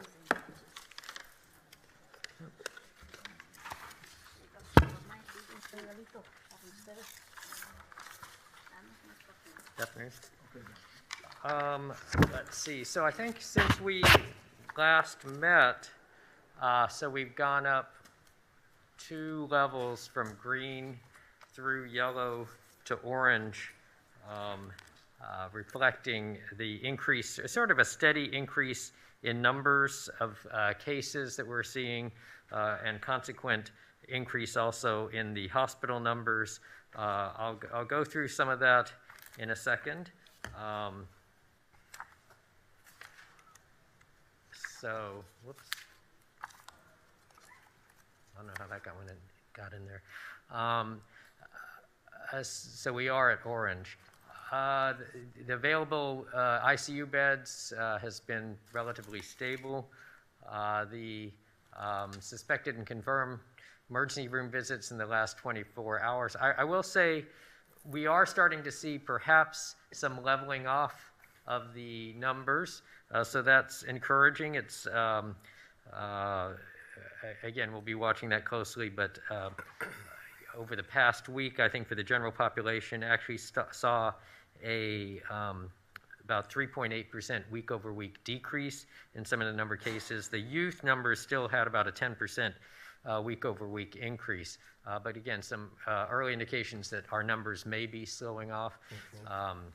But, you know, as we've seen, the transmission has been very high lately, and we know it's not fully represented given all the home testing. But again, I think even the last time I said, many of us we all know people who have been very careful throughout that are testing positive, and it reflects, you know, what's circulating now, and I'll show you some of the subvariants in a little bit. But did you say the youth numbers were increasing rapidly? The youth numbers did adjust week over week. The numbers that we've been looking at. School starting, isn't that only going to get worse? Pardon? With schools starting? Yeah, that's always been one of our concerns as we get into the fall, that with the kids coming back together. And the vaccination rates in the children are very low still. I will note that PCCI just noted that, let's see, that looking at persons who received their vaccinations within the last 2 months, they're 13 times less likely to test positive versus those who are over 12 months since their last dose. So again, re-emphasizes the importance of getting boosted when people are eligible, and again, some concerns as we get back to school in the fall. But right now, again, the adult numbers slightly decreased. The children numbers were still going up a little. Here's the hospital occupancy confirmed, inpatients perhaps seeing a little of that leveling off at the end. Deaths, fortunately, have been relatively low with the current variants that are spreading. Here is the vaccination status. About 70% of those 6 months and older who have had at least one dose. And you can see again that persons 65 and older have much higher vaccination rates. When you look at those in the childhood ages, that's much lower. One good thing in the last week, there has been some increase in the number of first doses and vaccination. I think the last week was about 2,100. I think that's right. So that's higher than it has been for several weeks. Some certainly probably in response to, again, all the people testing positive and going back up to orange transmission level and those things.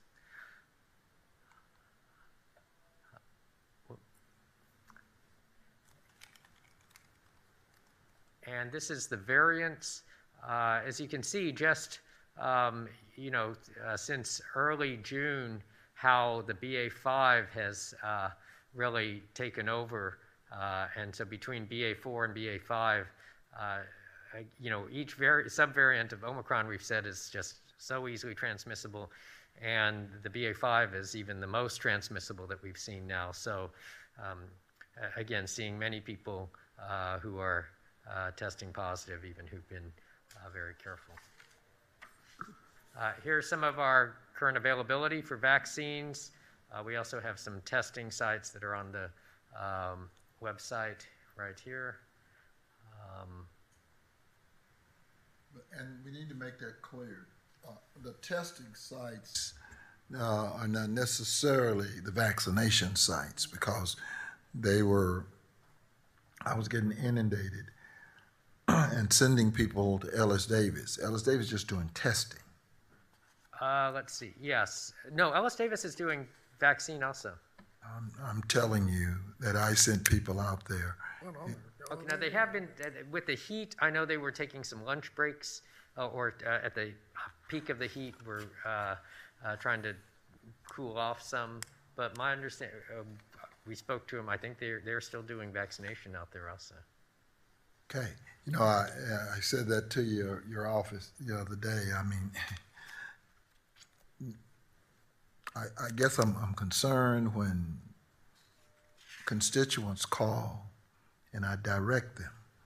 And when they get there, they make that trip and it's not there, whether it's vaccination or for COVID or vaccination for, what's the other one, shingles or whatever.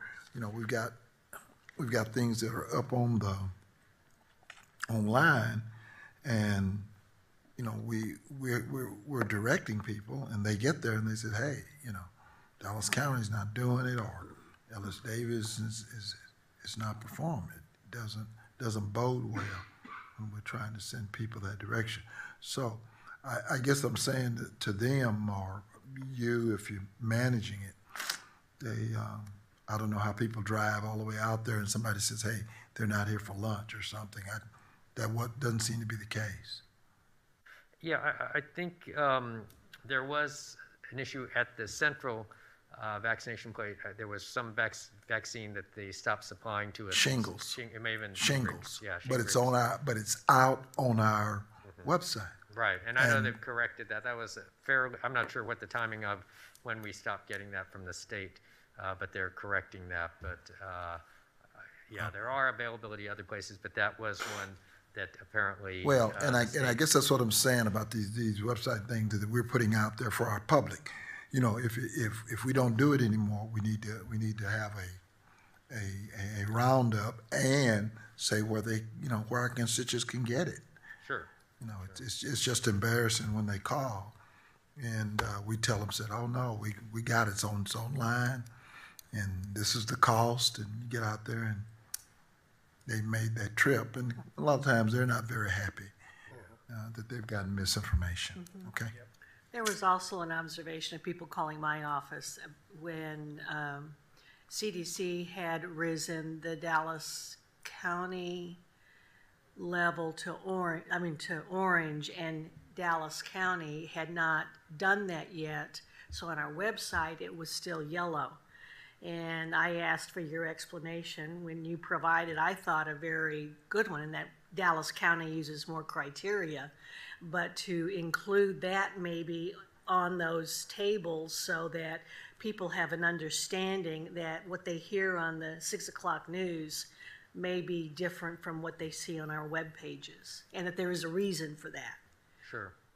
And, you know, yeah, that was, there is not, I mean, there are some different methodology for that, and we actually had gone from green to yellow before CDC did, and then they caught up and then went to orange before we did. But yeah, definitely we'll continue to try to improve our information on the website. Just a little explanation, I think, would have been helpful there, that there are differences on the calculations of.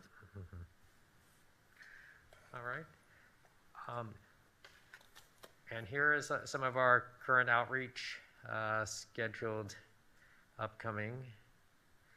I gave a initial briefing on monkeypox in June, I think at the June 7th Commissioners Court. So I'm just going to give some updates on this.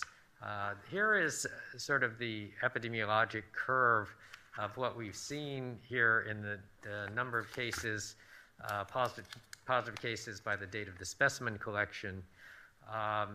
We had our first case way back in June 5th, right before that June 7th Commissioners Court. And that was one that was associated with international travel. And you'll recall early on, that was what was being seen. There were very few cases across the country, and those that were present then were associated with some of the international travel, some of the events that were overseas, some of those raves. And so we didn't get another positive till end of June, June 29th, early July, and then you'll recall, then we became aware there was an event over July 4th weekend here in Dallas, the Daddyland Festival, that had a large number of men who have sex with men that were in close physical contact, skin-to-skin contact. And so we have seen then, increase in the numbers since that time. Again, anecdotally, I hear from other persons in other counties in the state that also have seen that increase of people who had attended that event. So again, here and nationally, we're certainly seeing this increase in transmission. As we've talked about, it's not, we're seeing most of the cases that we've seen have been in men who have sex with men, but that is not at all, it's not predisposed to men who have sex with men. You can get with, anyone can get it, but it's just some of these events have been facilitating that close contact and skin-to-skin contact, and so when someone had it, then it gets transmitted to more persons, and that's the group that's been then sort of having that transmission. The vaccine has been an issue that I think we've all been dealing with locally, statewide, and the nation. There initially has not been a lot of vaccine available. We got our first allocation early on because we did have that early case, and we had, I think, 120 doses that we've used up during, I think, about a week and a half ago. And at that time, it wasn't clear when we were going to get more. Then over that weekend, subsequent weekend, the weekend before this past weekend, in discussions with the state, found out that they were going to be getting some allocations. I think they were getting about 15,000 doses. They agreed to send us 5,120 doses that we received then early last week. At that time, we were told that that's probably going to have to last us until either end of August or mid-September, which is like about 6-week period. And because these are a 2-dose regimen, 5,000 doses sounds like a lot, but if you 2 doses, then it only treats 2,500 people. And so it's not as much as it sounds. So we, still have had to try to prioritize the doses we have to have the biggest impact on trying to slow down transmission in the community. We were initially allocating only to those at highest risks, those that were close contacts of persons who had tested positive. As I mentioned at the end of the last week, then we did hear additional information. There were some national announcements and also from the state that there is additional vaccine that's going to be made available nationally, about 800,000 doses. They're going to be allocating to the states, and the state, we have not heard the final allocation locally. We are certainly doing everything we can to make clear how Dallas is a priority community, certainly when you look at the percentage of cases that we have in the state. And we have more than anybody in the state. Right. We've been about close to half of the cases in the state. They have been working with us and have... but doctor, stop. Mm-hmm. I still say, and Judge made that analogy earlier about, the allocation between Harris County having almost, 4.6 million, us got 2.6 million here. But I still say, we're not dealing with the elephant in the room. Why the hell do we have that many cases here, given our population and given what's going on, in Harris County? If they're twice our size, almost, then what? Yeah, again, I think we saw there was this particular, an event that we became aware of over July 4th.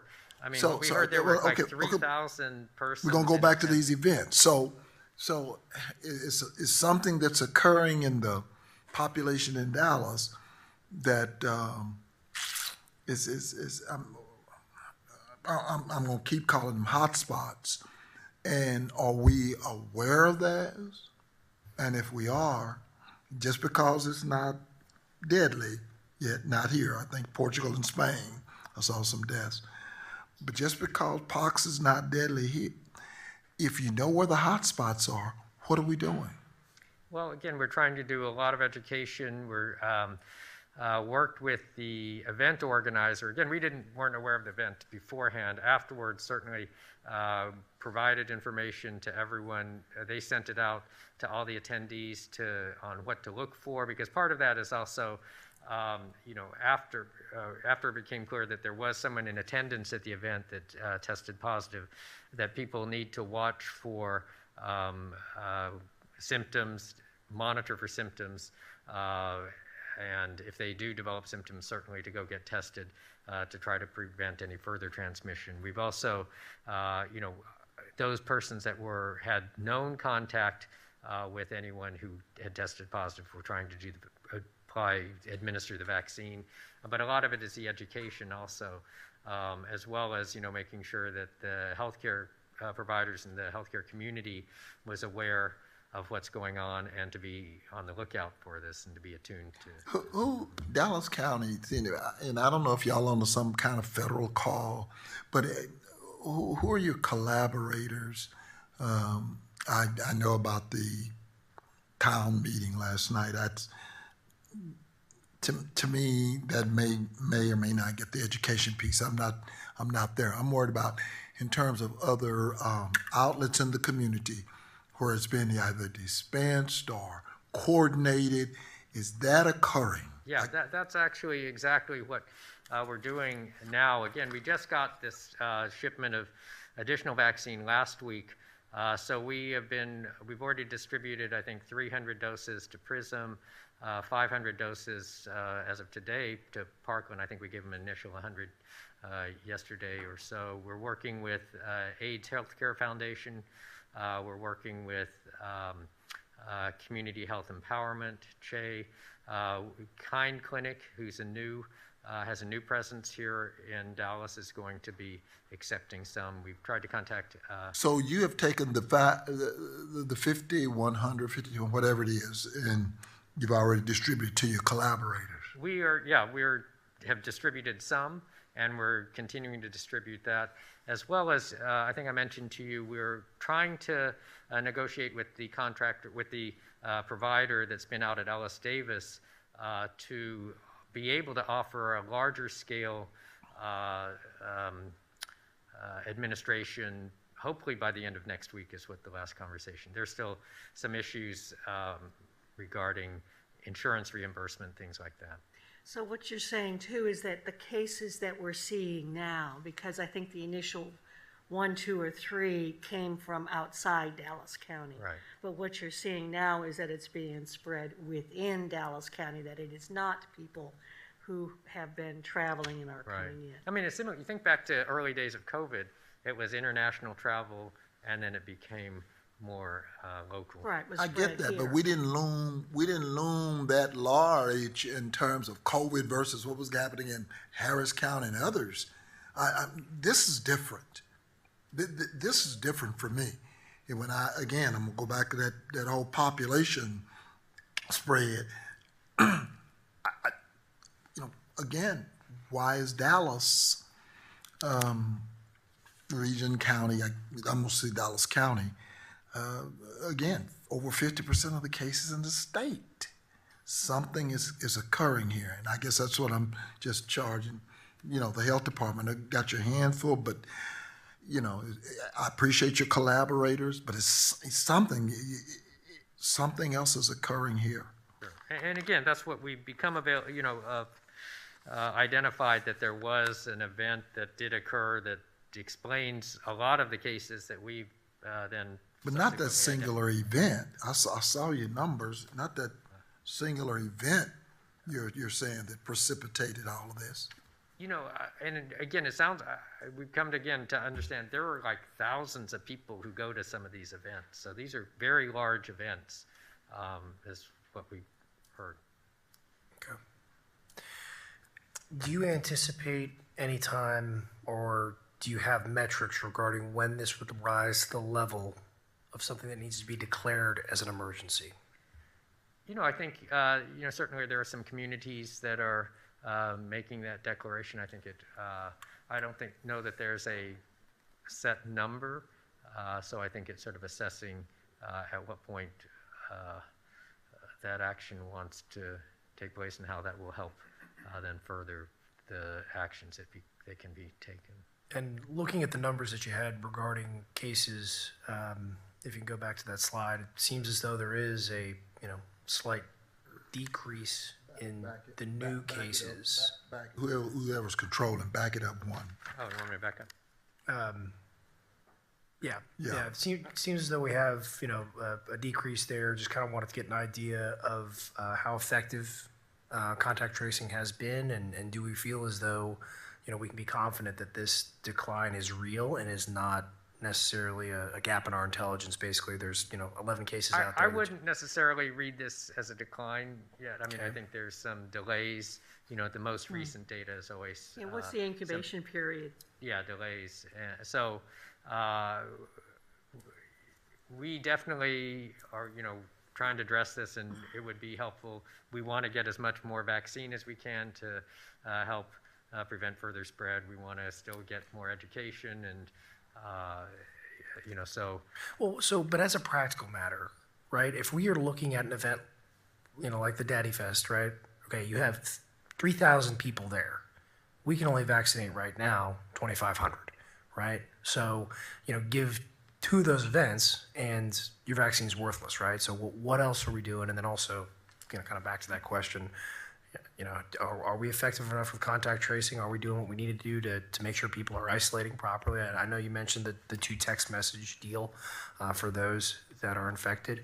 What are some of those protocols? Because, we can't vet, like we were talking about early in COVID, there was a time when we had the high hopes that we were going to be able to vaccinate our way out of this. Clearly in this one, we're not going to vaccinate our way out of this. We're going to have to, quarantine and identify. So what are we doing in that regard? Well, I mean, probably a success story to compare to is smallpox, which is very highly related to. Yeah. I mean, the transmission, fortunately, is not as easily spread as something like COVID. So that's where, contact tracing can be much more, you can identify, yes, this was opportunity for transmission, as opposed with COVID. It's like anyone you're around or something like that. So that's where contact tracing is even more effective and useful, but certainly we want all the tools that we have to be able to address this. But I think Commissioner Daniels asked, what is the incubation period? Oh yeah, there's that. Incubation period usually 1 to 2 weeks. It can be as long as 21 days. Oh boy. But that's a wide range. Okay. See, and back to Commissioner Cox, that doesn't jail. If that's the case, the contact tracing becomes so much by harder. the time they leave the festival and else, I mean, the whole world. I'm just, I don't know, I'm having trouble I'm not trying to get my arms around it. I'm having a difficult time understanding the kind of immediacy around this whole. Yeah. I mean, you just kind of. Where are the other counties around the country that this is happening? Are there other counties where it's been a difference of what that locality, what you would have predicted? Because you would think in Texas that Harris County would have a higher number than we do, because they have the same kind of influx of people and the very large population. Are there other places in the country that are experiencing what Dallas County is going through? That are experiencing what we're experiencing? The spike that appears to be a little bit of an abnormality for the area. Well, and initially, and in the allocation schemes and federally, Texas and Dallas County were not in the top priority because our numbers were so much less than it was New York, LA, and Chicago, and their numbers are still. Do you have any idea what their numbers were regarding, cases per the cases, the population, why am I missing what I'm trying to say? The per capita, thank you, there we go. Yeah. Per capita. Well, what were the per capita cases in New York and those places that were addressed first compared to ours? I'd have to look at those comparisons, but that was some of what CDC was looking at. 'Cause I think, and that's how those were identified as some of the top priority. Commissioner Price's question is, why does Dallas seem to be different? What's the exception going on here that we're not catching? Again, I would just say certainly locally we're aware of some of these events. In terms of otherwise, I don't know that there's a lot different. But at the point that you're aware of the events, okay, so now you're aware that there's a second Daddy Fest or whatever popping up. It could be also testing differences. So there's a lot of variables. Hard to say. Help me with testing differences. Perhaps our community has been more attuned or better at testing, having more testing available. We didn't feel early on that testing was a big limitation for us, just because we were doing them in our lab. We had a very quick turnaround on those. We were centrally getting them from working with the providers that needed the specimens tested. We're able to accommodate that. But certainly now there's federal support, and the commercial labs are also. Now that it's at this level and this number testing, certainly we need that support. So, but I'm just saying that there are different variables that could account for variances in the numbers. So it's hard to say. Never get a perfect measure. So, kind of going back to what you mentioned before, because I wasn't aware that the incubation. For some reason, I had in my head incubation period of 5 days, and that's wildly wrong. We're 2 weeks out from that spike, essentially right there towards the end of July. That 19. So we could be in for trouble, right? I mean, if people are expressing currently and could express, in the next absolutely. week. No, right? Absolutely. That's that potential, that exponential, increase. The lily pads on the pond. What do we have regarding kind of that mid-July contact tracing? I mean, are we confident that we, have contact with all the individuals that tested positive, and we have that kind of, at least, some idea? So if we do get secondary cases from those, 19 and 10 that happened there towards the end of July, that we have kind of an idea of how this is going? Or one of the other difficulties is, and one of the risk factors that we prioritize for vaccination are those that have anonymous sex partners. And so in the community there is, that is something also, so that many of the persons who test positive, when we interview them, they say they don't know who the partners were. Yep. So. That makes it so much better. Great. Oh, man. Well, guys, I mean, when you're talking about health crisis, the amount of viruses are enormous. And this is the beginning of, one of those, increases. So. But I'm trying to get us as a public health department. Yeah, no, I mean, I think. I apologize for belaboring the point a bit, but I just kind of want to get as many angles as possible, and if there's any way that we can have some type of positive intervention, I certainly want to.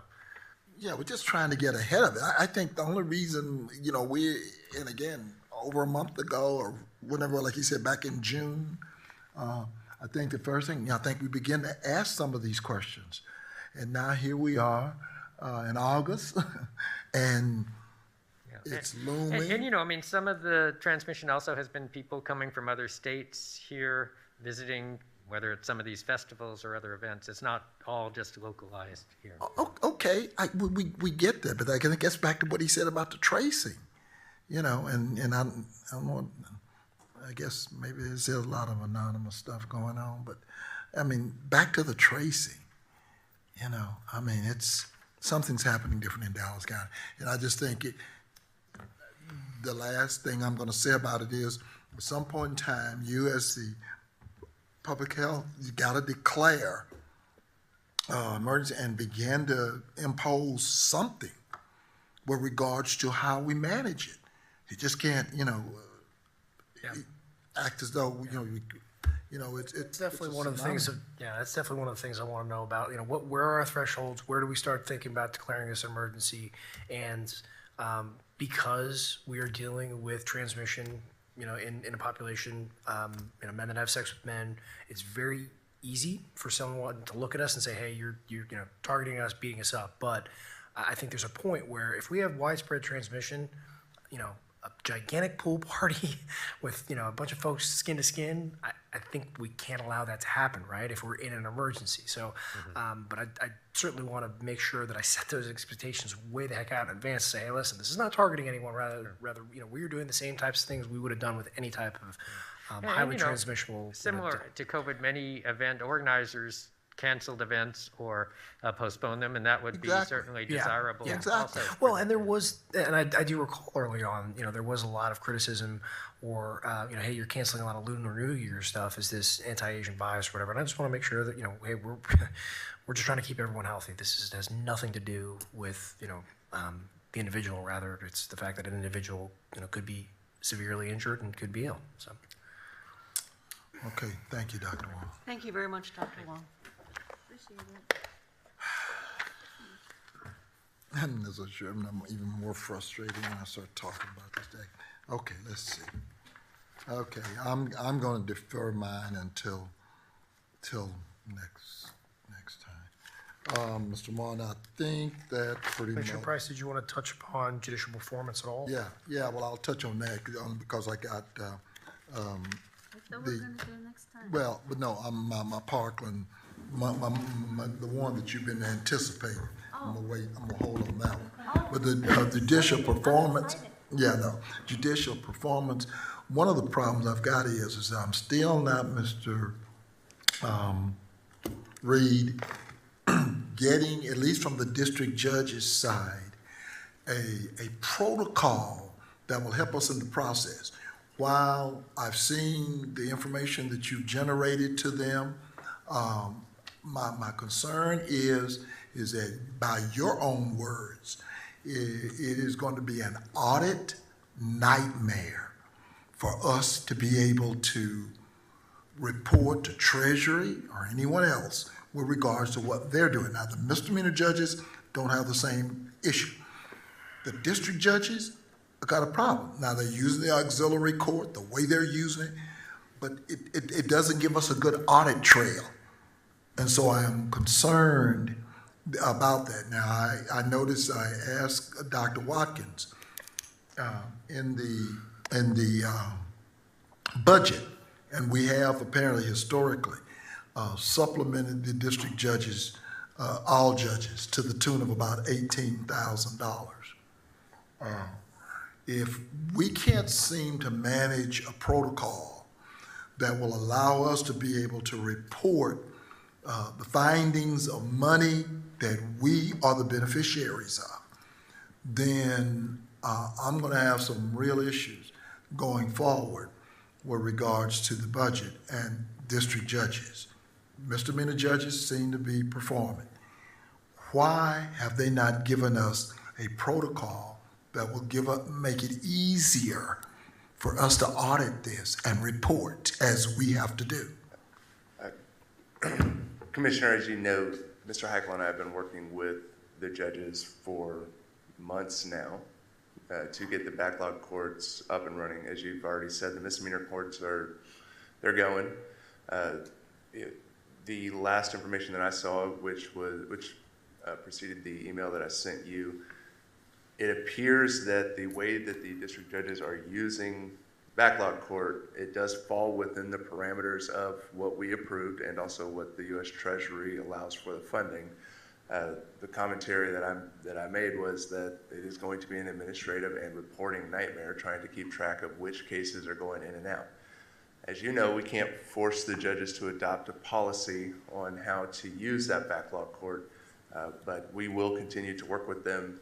Uniform policy is the better direction to go here, and we'll keep working with them to get that into place.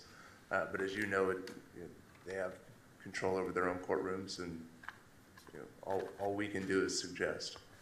Well, go ahead.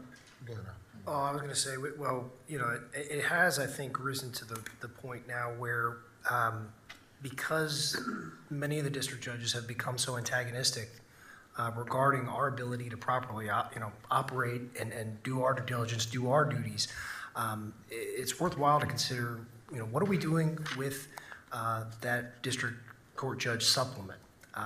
We do supplement their salary.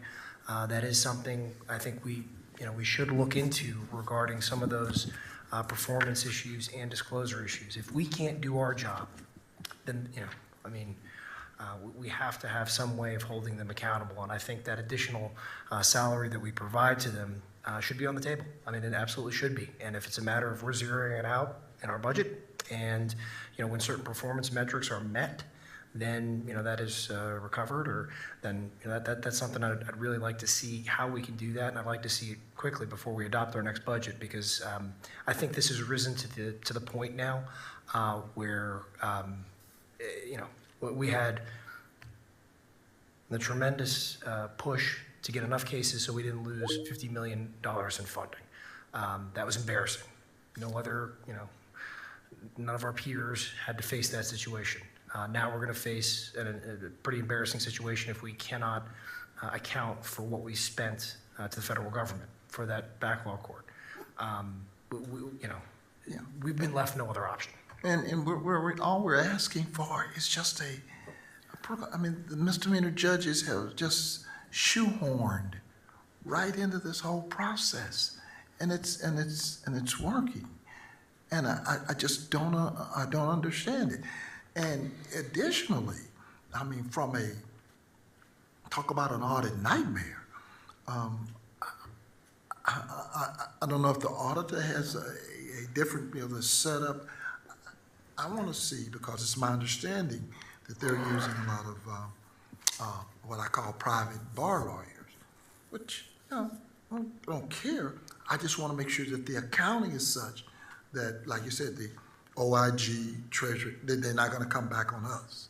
And yeah, so whether or not they use court-appointed counsel is irrelevant to the U.S. Treasury and the funding. We know for a fact that the Public Defender's Office is using them appropriately, and that's all we funded through the American Rescue Plan. Court-appointed counsel would still be the same process we've used, whether or not they're in the backlog court doesn't well, but there's a different accounting though. Am I correct?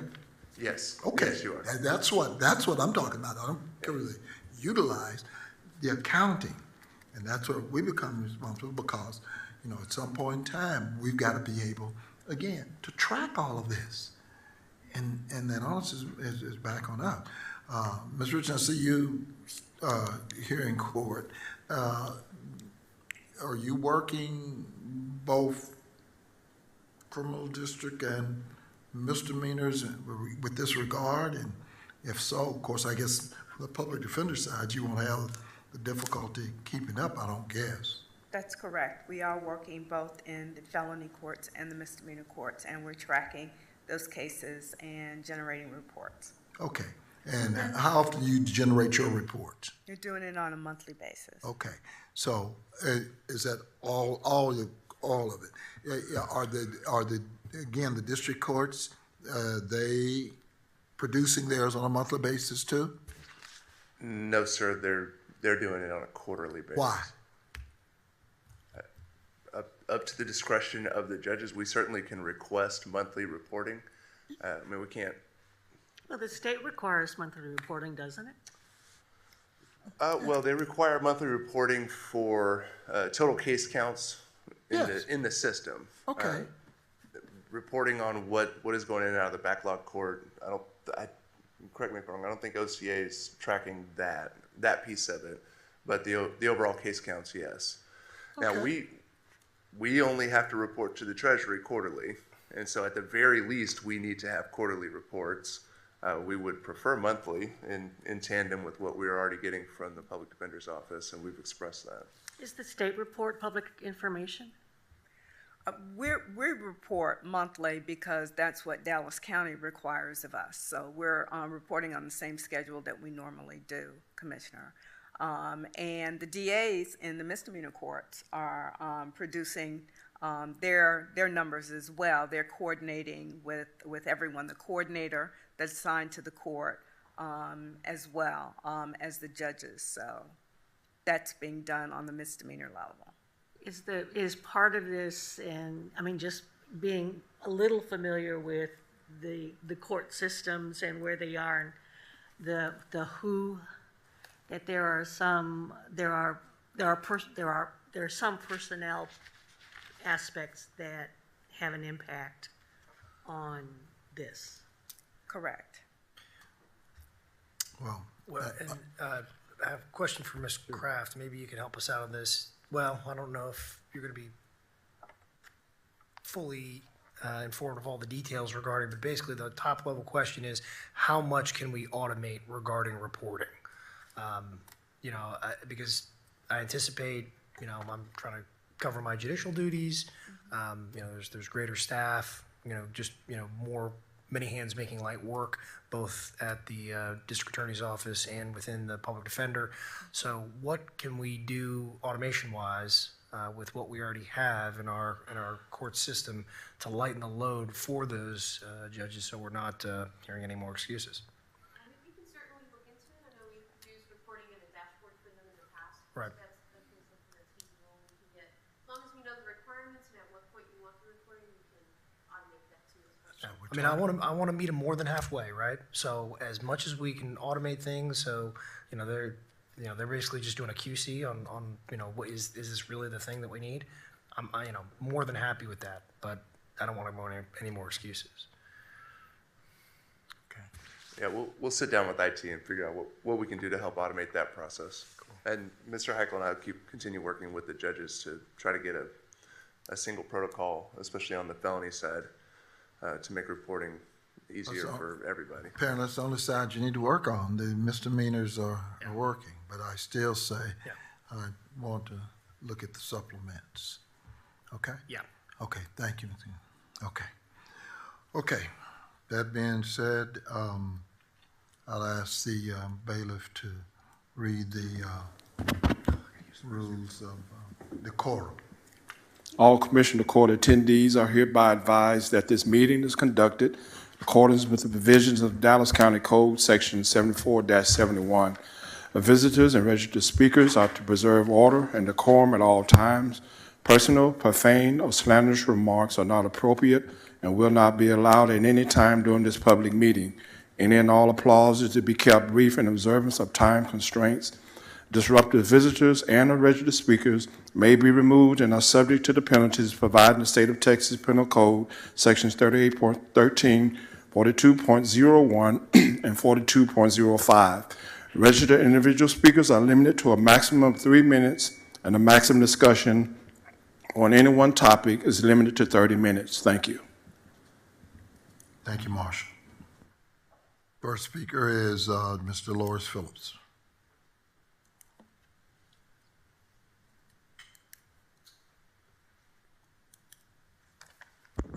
Dolores Phillips, P.O. Box 530236. You do have handouts. Commissioner Price, I've been speaking before the commissioner for some years now, and this keeps getting more bizarre. My exhibits were stolen from George Allen Court, 101st DC 2106299 last year. The United States District Court just reduplicated some of those CDs this year. Those CDs included FBI files, DPD audio, DPD 911 calls, and video audio. Some of the pictures of my back were original pictures from 1998 where I was literally crushed. Those were original exhibits. Who would steal exhibits out of the possession of a government court without fear of reprimand? Now I've been asking to see the reduplicated CDs and exhibits, and they don't have them. Back in 2014, and Honorable Craig Smith, I think he's a Fifth Court Justice now, they intercepted his court orders for mediation and pretrial in 2014 in the mail and held it for a week. Right now, business, they've intercepted another package at USPS, and it's in limbo with cash in it, $10. I say it's non-coincidental. Now, after the second hearing in the case, I saw Honorable Williams, and it looked like something wasn't right. So I went and I Googled her name. She has a complaint against the city of Dallas in 2011. Her motion reads, plaintiff's motion to compel information withheld under legislative privilege and brief in support.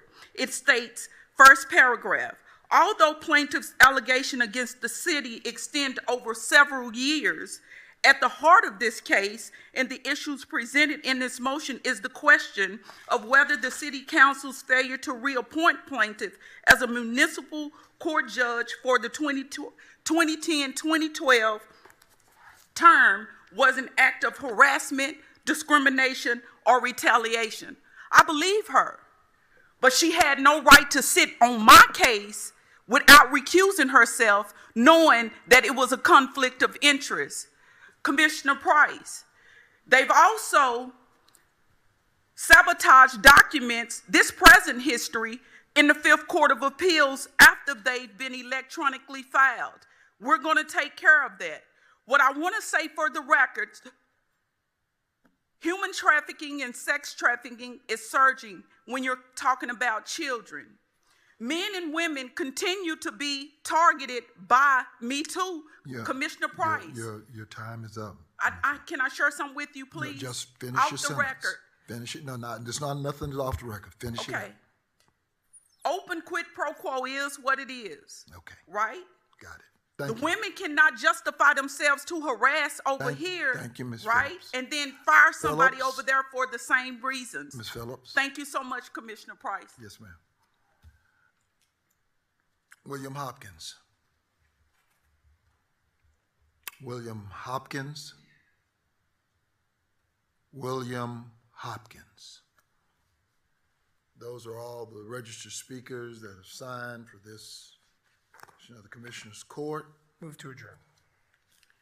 Before we do that, could I just have to make one comment? Leave it open. That I just wanted to say thank you to so many people who have made this space probably one of the more usable spaces around.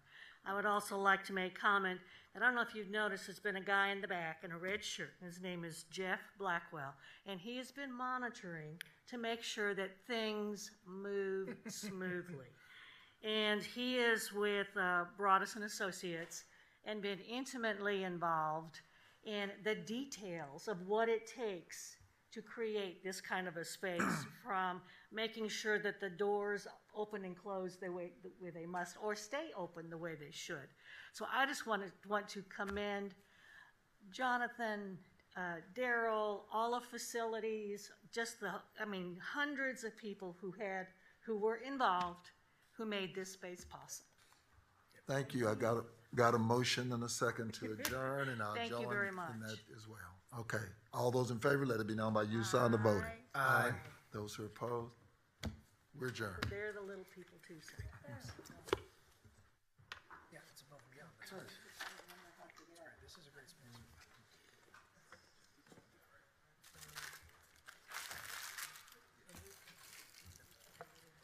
Finally, Kelly be reelected so I can hang around here for a little while longer. It's pretty.